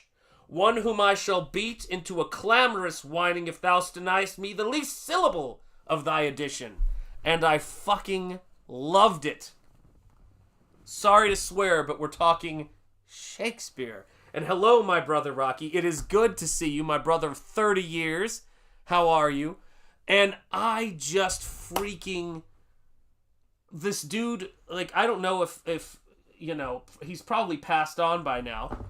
But I don't know if he knows this, and I made sure to tell him at the time. But he made us for a special day during my education to hear him do what he does. And it was about 1 billion times better than that, but you get the idea of the kind of thing I was just fascinated by when I read Shakespeare. I was like, that's how you tear somebody down. You know? It was excellent. Still love that. So yeah, I asked him to read that little monologue by Kent. Oh, I gotta get my camera. Gotta get my camera in place. Sorry, guys. I was doing some lap painting there. Hey, what's up? Mortal V, how are you doing, man? It is great to see you. Holy cow, those eyes creeped me out. I have such a thing with eyes. It is nuts. Yeah, love Mooka. Have you ever seen the work of Jim Fitzpatrick? I feel like on Irish mythology, I feel like somebody has shown that to me. All the time in Poe. I love Poe. Mel, I love Poe. Yeah, it's yeah, there's so much great work. Somebody who a student was looking at the other day, one of my wife's students was looking at, is an artist by the name of Aaron Horkey, who does this. Come on, focus, focus, focus. Wish I could lock that focus in a little bit better. But an artist who does some really great detailed stuff and can tackle any subject matter. Really love his stuff. Man. There we go. And what's so fun about this paint is the way that it works into, I don't know, just the way that it works into things. And the way that it mixes.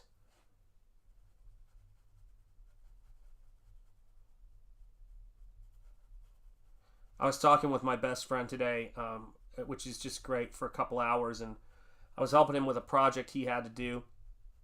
And we were talking about how much we've evolved in our lives. So we're both Gen X, and we're both on the extremes of Gen X. And I heard a recent definition of Gen X, because people always change what it is. And I know about where its range is, but somebody was talking about it, and they were saying essentially Gen X is anybody born between 1960 and 1960 and 1959, I think it was. Or sorry, not 1960 and 1979.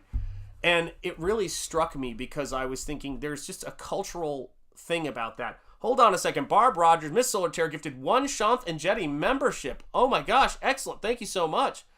It is so great, and thank you for gifting a membership. Let me see here. Thanks, Barb Rogers. Oh, cool. Aldion, hey, it's good to see you, brother.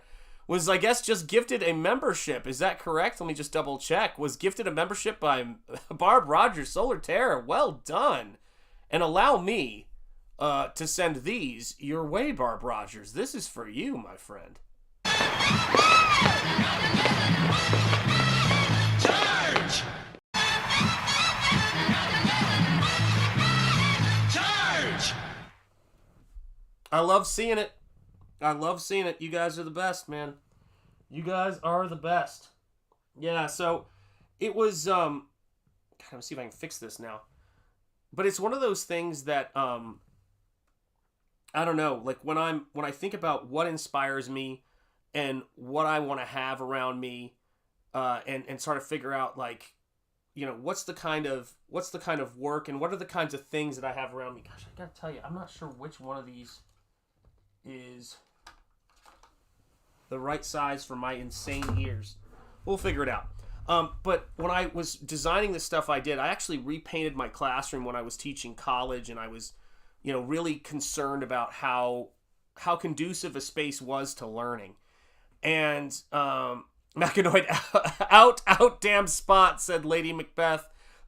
See guys, yeah, I love me some Shakespeare. And guys, if you like lions and tigers and bears, oh my, make sure you check out Battle Brick Road 2 by the great Eric Weathers and the letterer of Nosfero. So if you haven't backed Nosfero, Eric Weathers is, I probably spend more time talking to Eric Weathers than, let me just make sure I'm correct about that. Well, certainly off stream by a country mile.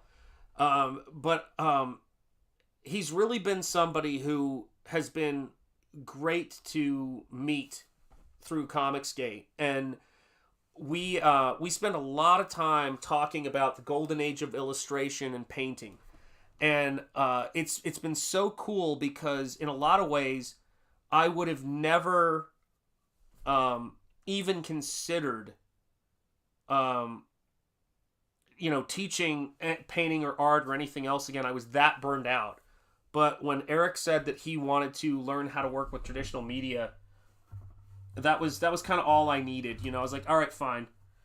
For him, I'll make an exception because Eric is, I know Eric will work hard, and I know Eric is passionate about it and really driven, and he needs to paint.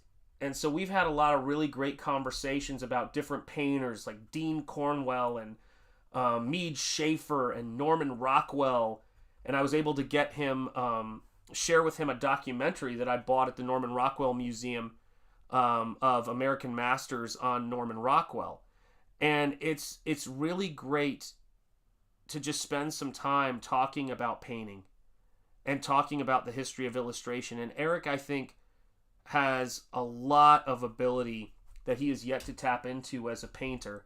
And I told him, you know, and I always tell him that is such a great thing to have to look forward to.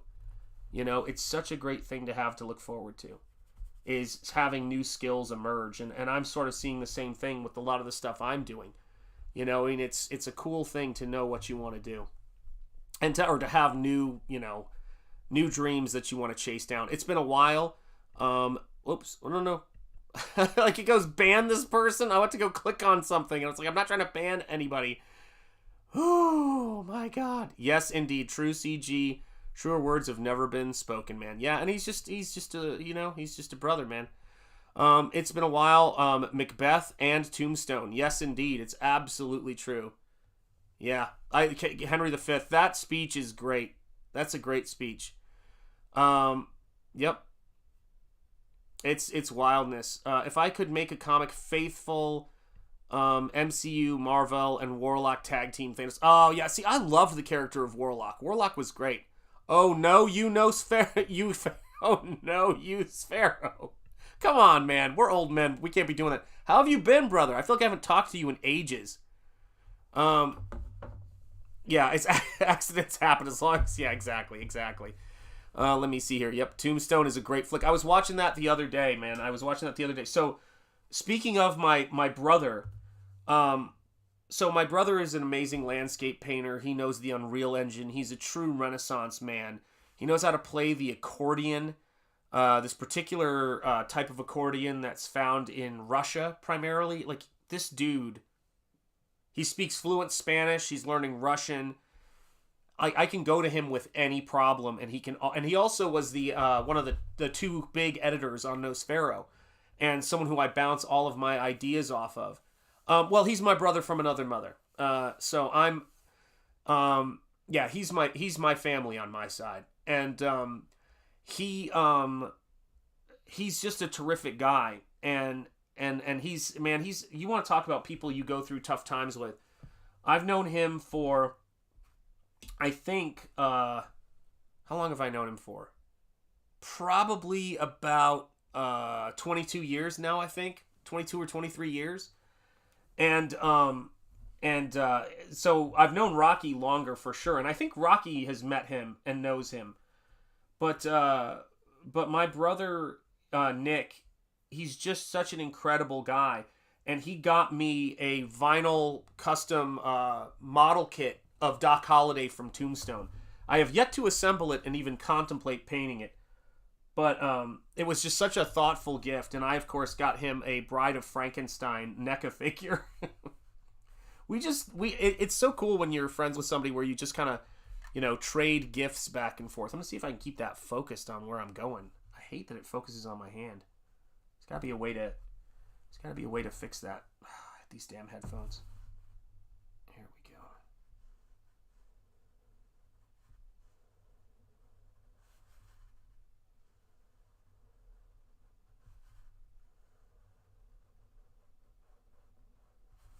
There we go. Always trying to get a nice, graceful line going on things like this. That's really what Muka had, and that's really what gets you there, Oh yeah, that's right. You took a class from Nick. That's right. I forgot about that. Yeah. He's a brilliant guy. He's just a brilliant guy. I love that guy. Yeah, he's so, I'm telling you what, guys, he is the most humble guy, and the only thing he ever talks about is how much he doesn't know. He's one of those people. Someone said to me one time, when I was teaching college, somebody said to me when I was on a compliment rant about how great my friend Nick was, they said, "Hey, so Shanth, is there anything that Nick can't do?"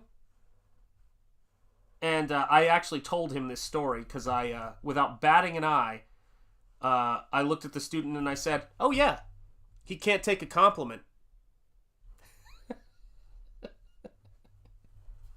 And that is my brother Nick in a nutshell. He's getting better at it because I make him. Whenever I pay him a compliment, I make him say thank you, because when someone says thank you after they've been complimented, that's the only way they actually process it and take it in. It's a way of acknowledging it, and then somehow it just sort of gets into your system. Whereas if they say, if they kind of just go, "Oh, right on," and kind of play it off, it's like they never really process it. And a friend, another mentor taught me that, so I always make sure he does that. And he's just a terrific guy, man. Just a terrific guy. Yes, indeed, man. Yes, indeedy. Yep. Hey, what's up, Dennis Rodriguez? How are you doing, my friend? It's a breath of fresh air to hear folks talking about art. Well, I'm glad you enjoy it. Yeah, I mean, my still undefeated on YouTube from Beyond the Grave is Bob Ross, and I love hearing Bob talk about art. The trick is, and it wasn't until people in CG started telling me this, I wasn't aware that the part of my brain I use for painting and the part of my brain that I use for talking aren't connected. So I thought that everybody would just talk while they painted. And it wasn't until you guys started pointing it out that I started to think about and go, people go, that's like, how do you do that? And I go, what do you mean, how do I do that? And then I started thinking about it, and I was like, and asking people, and they go, I can't freaking talk while I'm painting. And I was like, oh. So mercifully, I have the ability to talk while I paint, which is good. There we go. See if I make sure that's in frame for you guys.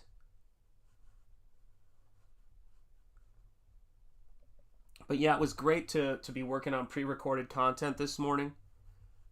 And, again, like I said, I got in 4,000 words of writing on this educational video I'm going to be doing on Mary Shelley. And I did even use a stopwatch to check my timing on it. So my hope is that it's going to be at least a half hour long of edited content. Or not really so much edited, but educational content. I'm going to be talking and, talking about, the life of Mary Shelley and all of these interesting facts about her that people don't know or that have been sort of changed and rewritten and by postmodernists and people seeking to misrepresent history, anti-historians as I like to call them. So we'll see how that goes, but let me move this up. Whoa. Easy, folks. Sorry, I don't mean to flip you around. There we go. That gives you a little better look of where we're going. Oh, this is going to be such a great painting. That is such a relief, guys. Such a relief. We're getting there, guys. We are getting there. I remember Shanth doing like 10 minutes straight of a Bob Ross impression. I remember doing that too, yeah. I think it's because I'm from the South. I can do that. Oh, man. I love the sheepdog speech in American Sniper. You guys are great. Oh, my gosh. Yeah. Let's put a happy little werewolf over there. Shoot. Now, maybe we're just gonna put the brush in the water and just beat the devil out of it right there. There we go. And just remember, it's your world. It's your world.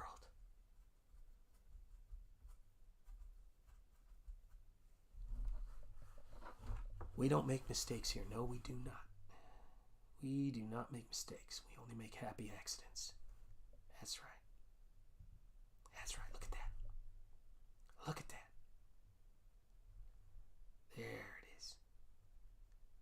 There it is. Now this real big Thulu tentacle is going to be right here behind this other tentacle. They're friends. It's good to have a friend. Always good to have a friend.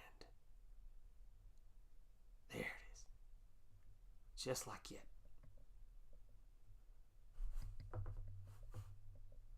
And we'll put a little doer in right here. There it is.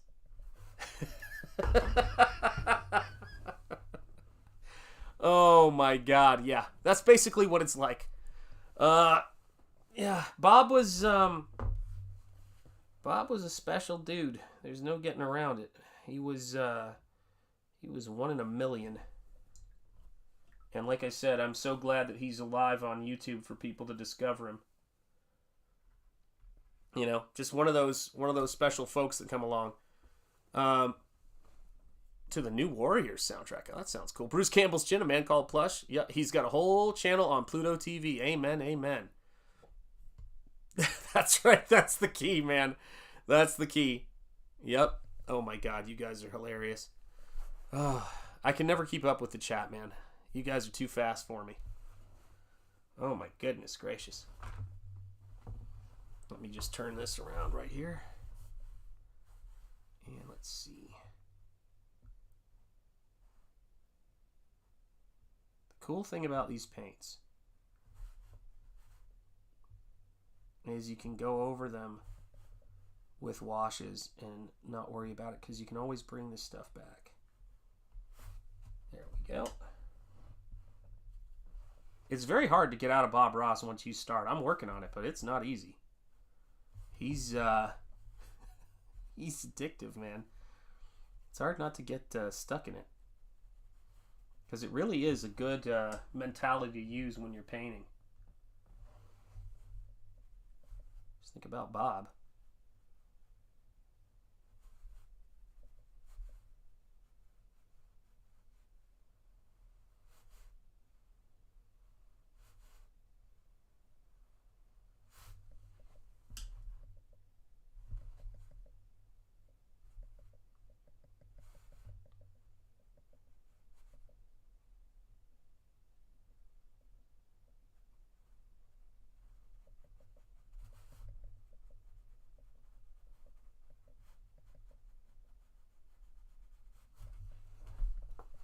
There you go. And we start to see how this thing comes together just a little bit.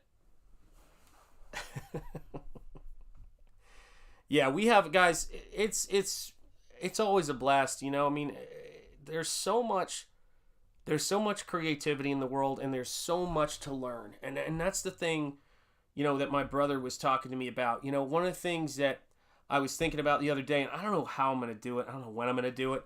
But I was watching toy reviewers, which is this whole aspect of YouTube. And I collect toys. I collect 1/12 scale stuff and things like that. And it just dawned on me that there was some stuff I wanted to try doing a review of. And one of those things was the CYBERFROG action figure. And I haven't done that yet, and I don't know, but I got a back, like a little faux stone backdrop and things like that, and I'm just going to try to learn how to do it and see if I can do it. Hey, what's up, Courtney's Fellowship of Oddballs? How are you doing? It's great to see you. Yeah, and you know, I didn't see, I haven't seen people do it. Hey, thank you, Devil Flyer Momentum. It is great to see you, my friend. OG in the house. Cash grab 2, guys. Orange is the new fat. God, Cecil's brought me a lot of laughter. That is for sure, man. But it's great to see you, Devil Flyer Momentum. I am so glad you are here, and wonderful to see you. So yeah, I mean, like, I've never. It's when you see people who are very good at that, and I really do think it is its own, you know, its own skill. They've got this way of filming things where it feels like you're actually there, and I think for folks in that space, when it comes to collectibles, when it comes to 3D stuff, if you're a collector and you're going to be introduced to something new, you really have to understand, you know, what the thing is before you think about buying it. And a good video can really get you excited about stuff. I know it works for me. And I just thought, you know, I should give that a shot because I don't think, you know, because I like it. I mean, just in terms of, I like the idea of trying new stuff out. You know, you only live once, you know. It's like, oh, fuck. I got to make sure I, like, learn new stuff. Oh, my Lord. So hard not for me to drop F-bombs, but I am what I am. Goodness gracious. I'm working on my language. I'll get there eventually. Let me see. Yeah, I what paint does still amazes me. You know, what paint does is just, I'm not even painting in frame, dang it. Okay, here we go. What paint does really, it just, the way that it can mix, different kinds of paints can mix, and the way that you can adjust it,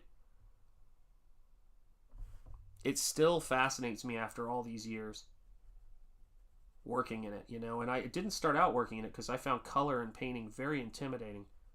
That's why I always say, if something is intimidating to you, maybe it's not the right time for you to approach it, but that doesn't mean that there's never going to come a time for you to approach it. Do you know what I mean?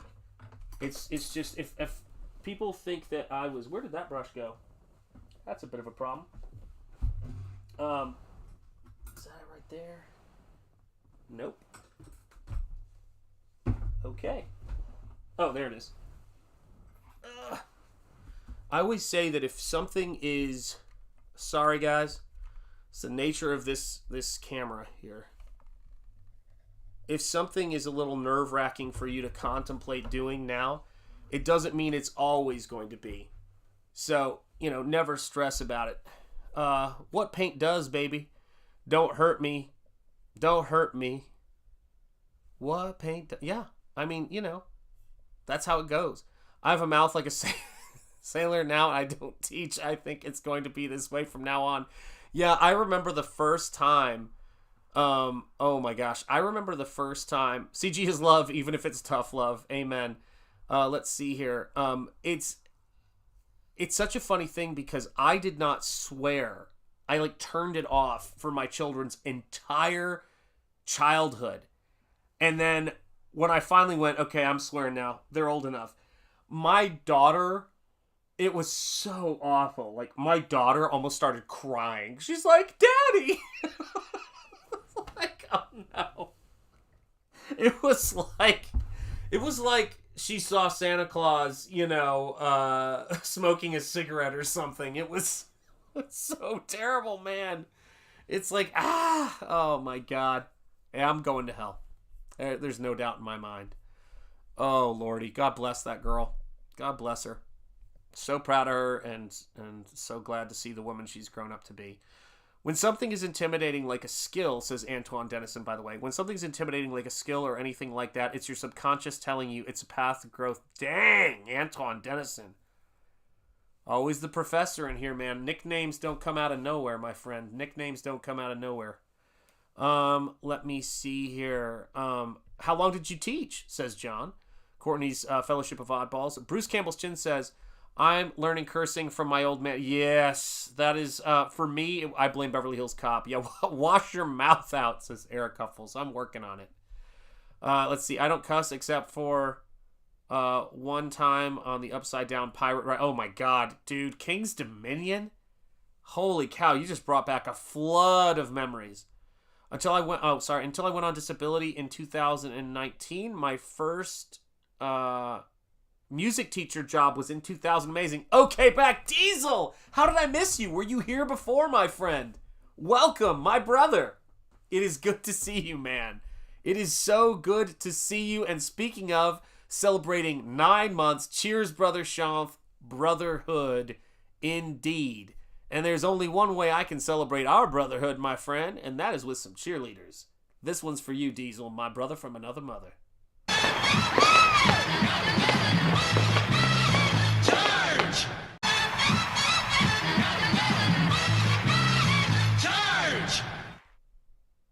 All right, guys. Yeah, Diesel's in the house. Everybody give your hellos to Diesel, a good friend and a seriously OG channel member. I appreciate you so much, man. And it's so great to see all of you guys, man. All you channel members, Jeremy Burtz, Eric Huffles, you guys help us. And like I always say, because you guys do what you do, I'm able to do what I do. And that's important, man. And you guys always bring in the positivity and the energy to chat, man. It's needed.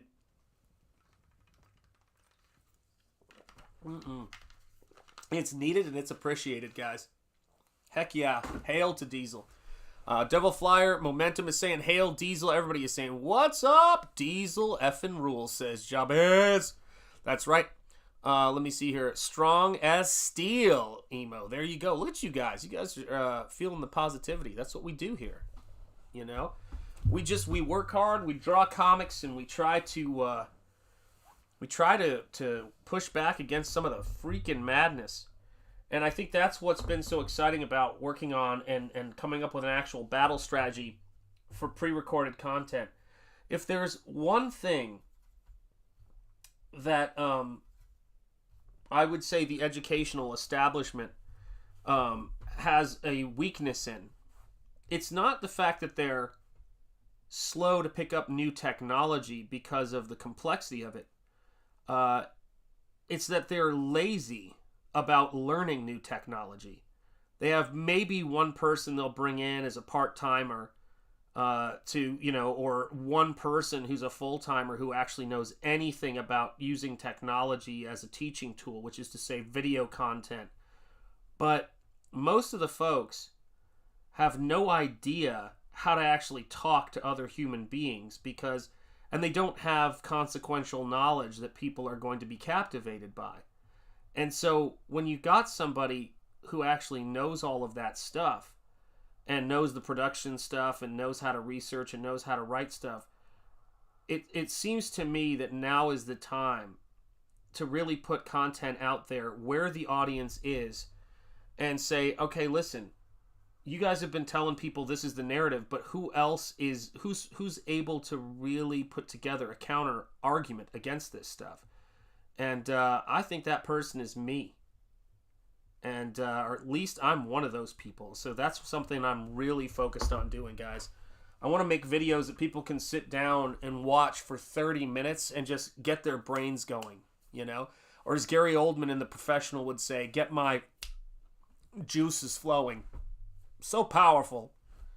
I feel like whenever I try to do Gary Oldman, I go into Christopher Walken. It doesn't make any sense. Yeah, it's oh god, yeah. King's Dominion that pirate ship ride is freaking bonkers, man. I'm not having it.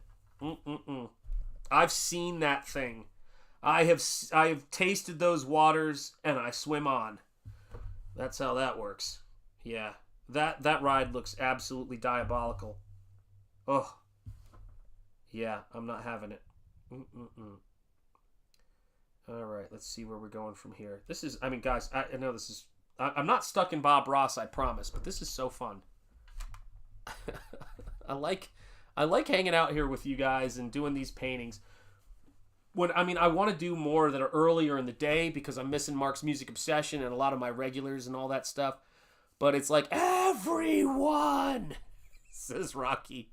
Yeah, do you remember how many times we watched that movie, that letterboxed VHS cassette tape, or video cassette tape in my freaking dorm room? We freaking loved that movie, man. The action scenes and how it all came together. That stuff was cool. Yeah, that was a fun time to be a movie fanatic. And I still am. I mean, I love movies. That's one of the reasons why I don't really... I've never really done anything with making movies. It's because I wanted to have at least a few things I love that I don't do for a career. You know? I think that's so important. Mark's Music Obsession. Amen. Yeah, the spinner that forces you against the... Oh, yeah. Like, they have one called The Black Hole, I think, and that one was creepy, man. Peculiar tweet I saw, speaking of a Diesel, a Shane Diesel, an actor of a more mature persuasion. Well, he says actually fan-casted Brother Voodoo, Allison Hodge. Wow, interesting.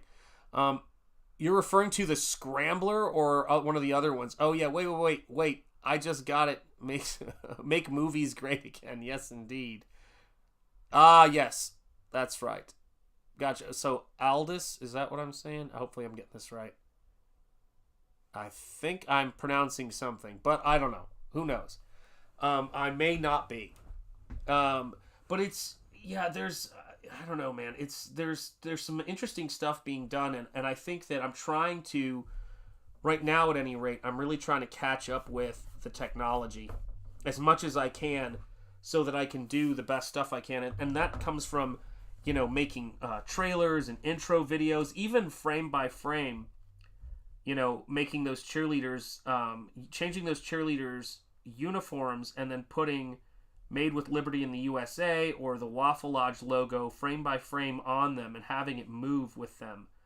That's the stuff that's that little extra time I try to put into things, and learning how to use different camera setups. That's the stuff that I think takes the most time. And you've got to be painting.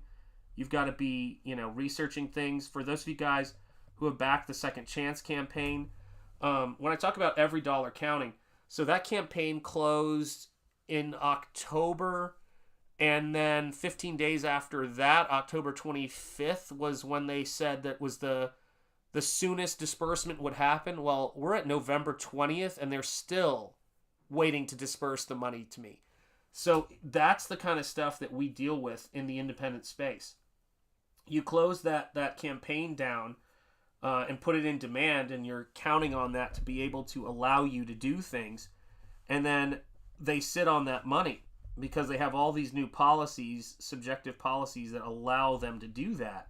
And that's that can be a very frustrating thing for independent creators. So, things like YouTube and all of the other stuff that we do really is an essential part of supporting us and allowing us to do what we do. Really important. King's Dominion was one of my favorites, along with Busch Gardens. Absolutely. I have fond memories of King's Dominion, or I should say vague memories of King's Dominion, because I went there when I was a kid, when I was really little.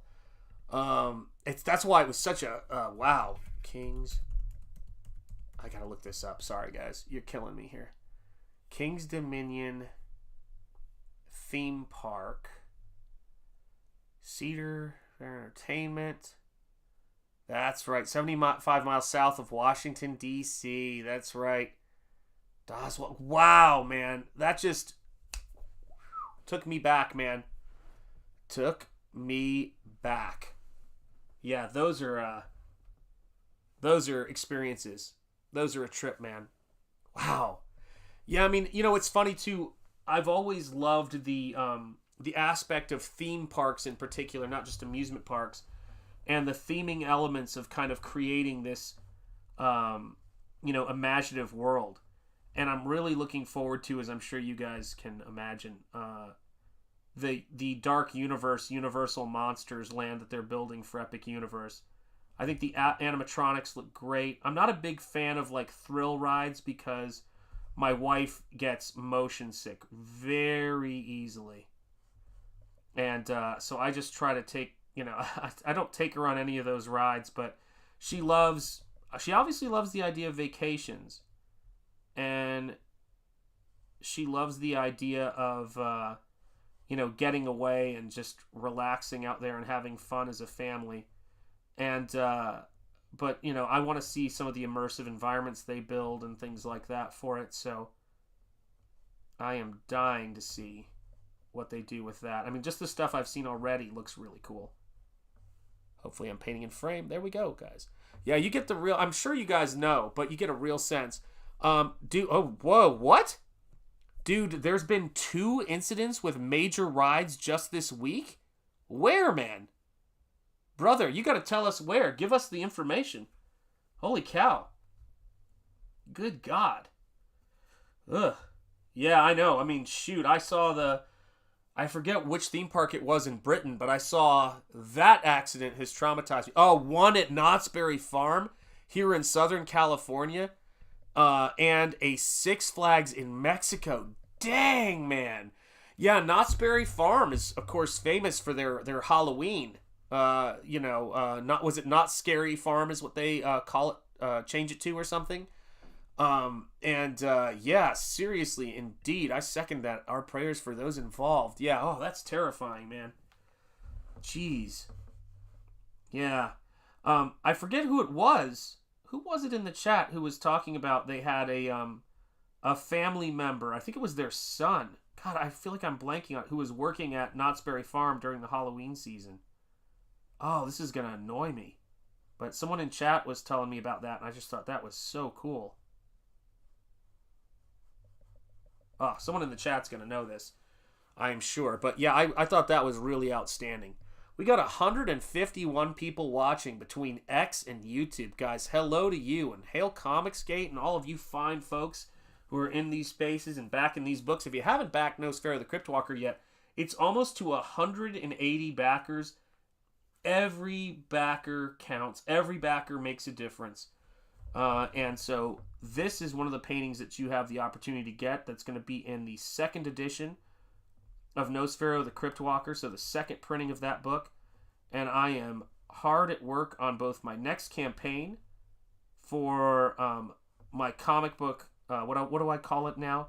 My comic book that is Spider-Man meets Evil Dead, and it's called Spring Ball, and it is a really kick-ass, traditional-looking kind of comic with a character that if you have not seen him yet, I think that he is just a really beautiful design. And it was a comic that I self-published back in 2002, 2003. So a lot of people are snapping up those first printings, but I'm reworking the story with the storytelling ability I have now and making it a richer sort of story, and I think it's one of my favorite things I've written. And the story never got its ending in its initial release. It was the first 2 issues with plans for there to be a third, wrapping up the story. So not only am I reworking the first 2 books, but I'm giving the story an ending, and it's going to be called Spring Ball Terminal Monstrosity.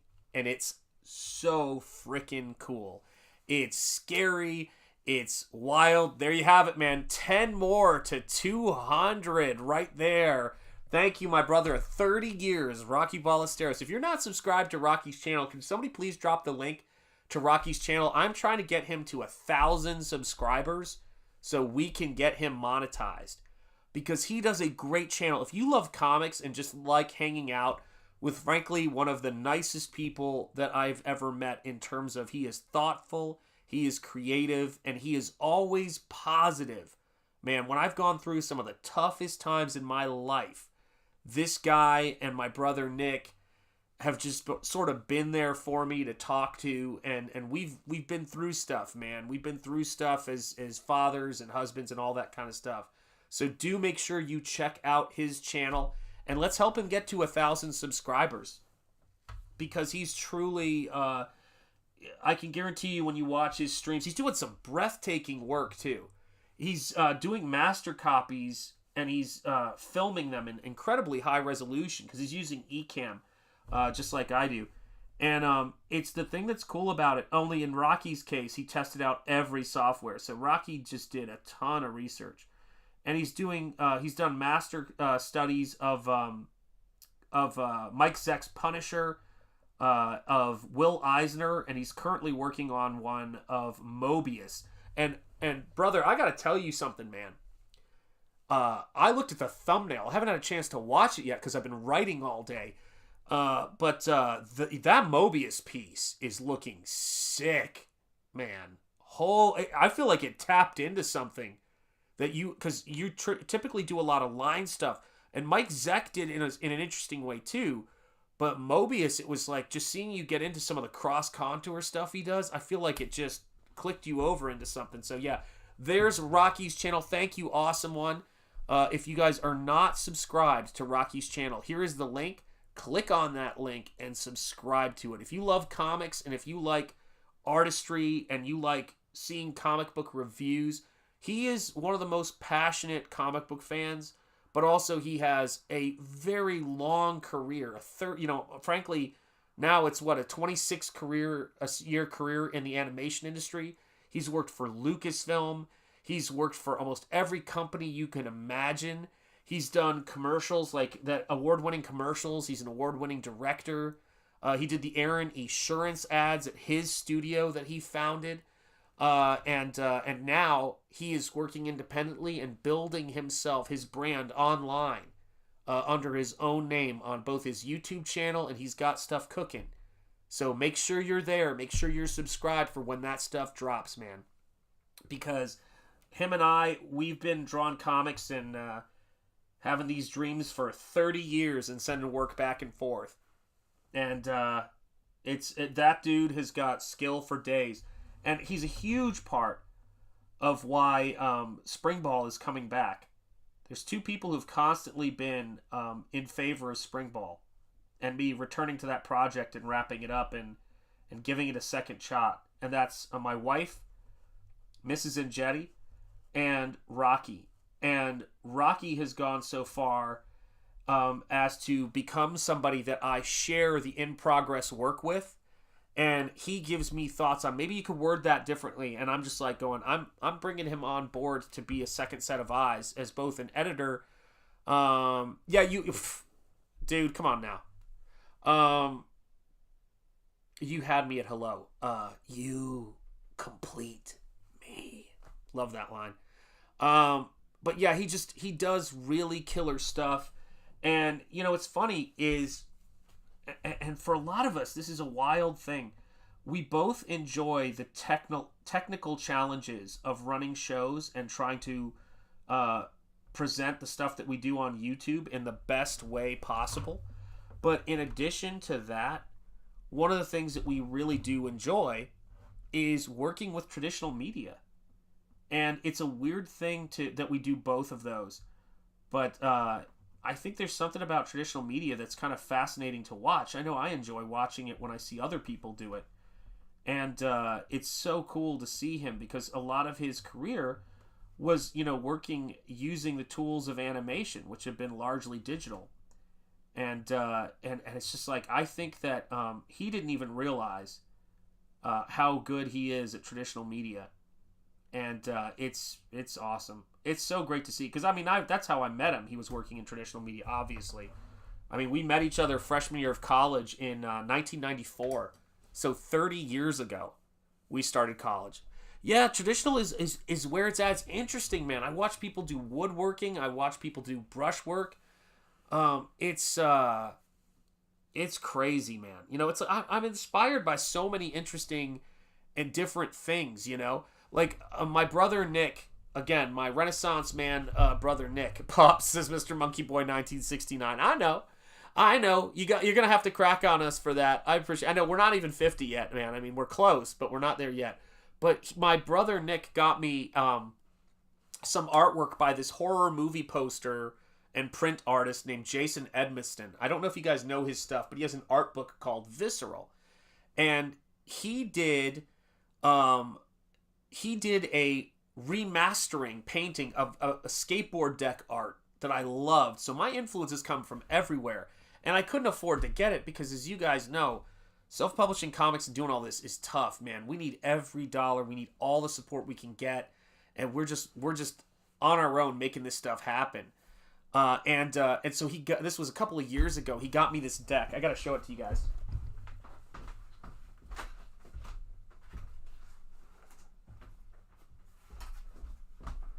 And I was never much of a skateboarder. I just didn't have that skill, but I did have a deck. And this was my favorite art. So to see a Jason, I love the original art, but to see Jason Edmiston go and recreate this deck with his artwork, I thought was just, you can't really see it as well there, was just amazing. Do any of you remember this Rob Roscop deck? The Face deck, as it was known? It was such a killer deck. And I just thought the artwork was outstanding on it and really playful and crazy and all of that stuff. So my brother knows I love this artwork. So he got me this kind of limited edition recreation of the deck, and I could not be happier. So that's the kind of brother I have. What a good dude. Isn't that cool? There was a part of me, like I was never really good at skateboarding and that kind of thing. But I always appreciated the art, and there was a part of me that thought that would always be, yeah, it totally looks like Green Goblin, you're right. But the same thing that makes me like James Groman's work so much is similar to what makes me like skate deck art. There's this really cool, playful, stylistic to it. That just, I don't know, man, it speaks to me. It's very, very cool. But I have wide-ranging tastes when it comes to art, I love this stuff. There's so much different kind of artwork that I have in my house. I like landscape paintings. I like, Alphonse Mucha, Frank Frazetta. There's just so much work that inspires me as an artist.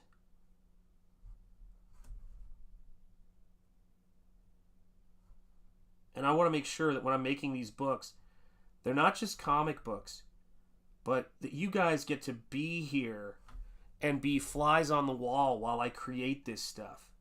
When you get these books, when you back Nosfero the Crypt Walker, and when you back anything I'm making, you get to say, hey, I was there when we were hanging out talking when he was making that book. I watched that painting come together. I watched things shift and change and move around, and I was a part of that process as somebody who is backing and supporting and has known this guy since he first started this project. And that's what I love about this. This is so unique. All right, man. Oh, sorry, Awesome One. If you need to get some sleep, man, go get some sleep, man. Go get some sleep, get some rest. Yeah. Oh, yeah. Did you hurt your back, Awesome One? Sorry to hear that, man. Oh, my gosh. Yeah, feel better, brother. Feel better. But yeah, if you have not backed Nosfero the Crypt Walker, the link is to it and many other videos is pinned to the top of my X profile.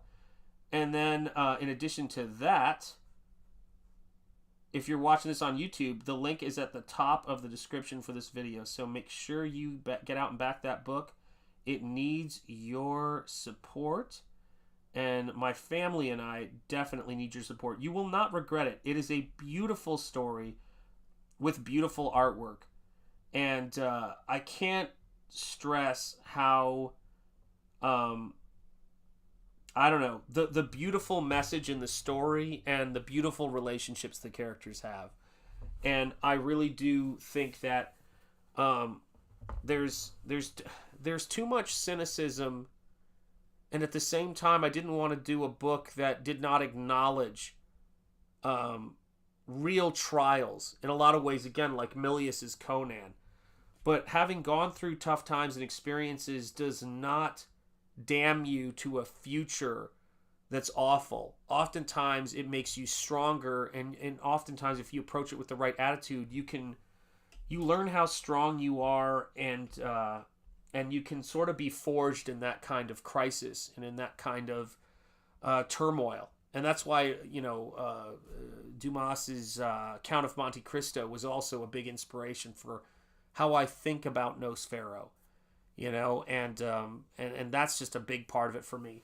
So yeah, I mean, if you have not yet had a chance to pick up this book, and again, just to be sort of clear about it, this is what a fully painted. It's 8.5 by 11. It is not small. You can look at the artwork. It's 8.5 by 11, and every single page of this book is handcrafted, beautifully painted, and it's got all of the things you love about action and adventure. It's not just a painted cover, it's a painted book, and that's the thing about I love. And it's got a character who is a warrior of good against evil. It's got other wonderful things in it, as you can plainly see. It's got my favorite kind of werewolf, inspired by American Werewolf in London. I love the werewolves in The Howling. Let me be clear. I do love them, but American Werewolf is always going to be my favorite. And getting to paint my favorite kinds of werewolves, getting to paint my favorite kinds of characters, that's the stuff. And a really rich Lovecraftian mythos for the origin of vampires and the Necronomicon ex nihil being written. All of the cool stuff that's in this story, and this incredibly rich backstory as the origin of Nosfero, from a little boy enslaved by vampires to a man who grows up to be a hero and fights them, and raised, of course, by a werewolf. And so that's the stuff I love, man. That is the stuff that I love, man. It's let's make stories that have grand, epic storytelling, have beautiful, dynamic layouts, and are true works of art, funded by the fans, for the fans, and just really bring everything we can bring to the table here. God, I so want to show you the whole story, and I can't. It's frustrating. But that's all right. That's all right. We're going to get there, Double page spreads of work where the panels go all the way across in some instances, and then are just these beautiful vertical panels, and just letting the paint do what it does. I mean, it's such a fun book, and I have to tell you guys, the color reproduction in this is astounding. I use a higher end printer. I spare no expense, as they would say in Jurassic Park, to make this book as beautiful as I can. I can tell you guys that the colors, mommy, says Devil Fire Momentum. You know what I'm talking about. And so that when you guys get this book, it's like looking at the paintings. That's the thing I love. Yes, I have seen 2014 Wolves with Jason Momoa. That's a really cool movie. Yeah, love it. Devil Flyer Momentum. I hope you like it, man. I hope you like the artwork. And guys, thank you for being here and hanging out with me. I am going to wrap up right now because it is 3:28 in the morning. We've been going for about 2 hours and 15 minutes. I promised I would be making more content on this channel And amen, Barb Rogers. Amen. I promised that I would do more streams, and I'm committed to doing that. So I wanted to make sure after a day of, writing a script for a new scripted, show that I want to create on this channel, which I think is the next phase of my life as an educator, let alone as somebody who is, as a phase of Shanth Enjeti art. And I couldn't be more excited about that and Spring Ball and the next volume of Nosfero. But for right now, 100% of the focus is on this right here, the second edition of Nosfero. I cannot wait until I get the disbursement that my family and I need from Indiegogo, so that not only can I start planning, but we can make this stuff happen. And Jeducation, I like it, man. I like it, man. Aldian, it's always great seeing you, channel member. I love seeing you a channel member again, my friend. You have a great night too, guys. Everybody, I appreciate you so much, guys. I've links in the description to everything. If you guys are looking to back books, I've got CYBERFROG 3. I've got Shane Davis's Inglorious Rex. I think I've got the link to Monster MD by Von Klaus. I've got, what else? Oh, Graham Nolan's Escape from Monster... God, now I'm confusing all the books. Escape from Monster Island by Graham Nolan. And, of course, Art T-Bear has got his Black and White Volume 3 book out there, which I've got to get a link for that in the description. Check all of it out. It's all great, and it's great to see you guys. Yes, there will be a pizza live this week, I promise. I know we've had 2 weeks off, but I already had the video together. I just needed to really reorganize the studio space. I promise you there will be a pizza live, guys. So from the heart of Lovecraft country, in the birthplace of American religious liberty, my name is Shanth Enjeti. This has been Shanth Enjeti Art. And as I love to say to you guys at the end of every stream, speak easy, stay gold, keep the faith, and peace be with you. All right, guys, I will see you soon. If you're a channel member, please do take the time to look at your name in the credits. I really do appreciate you guys. You guys are the best. God bless you all, and I will see you guys soon. Auf Wiedersehen, vielen Dank, Comrade Sammy. Peace out, everyone. Bye, Shanth. Yes, later, Tater, says Mr. Monkey Boy 1969. John says, God bless all. I love seeing that. Of course, Grifter says, take care and all and good night. Take care, Grifter. It is great to see you. Love that character design. Still think it's one of the coolest Ghibli has ever done. T-Bear, indeed, Barb Rogers. God bless you guys. I will see you soon. And so here you guys go. Here, and our Aetherline, it's good to see you too, my friend. Take care. Have a great evening. And here are the credits. Thank you guys so much.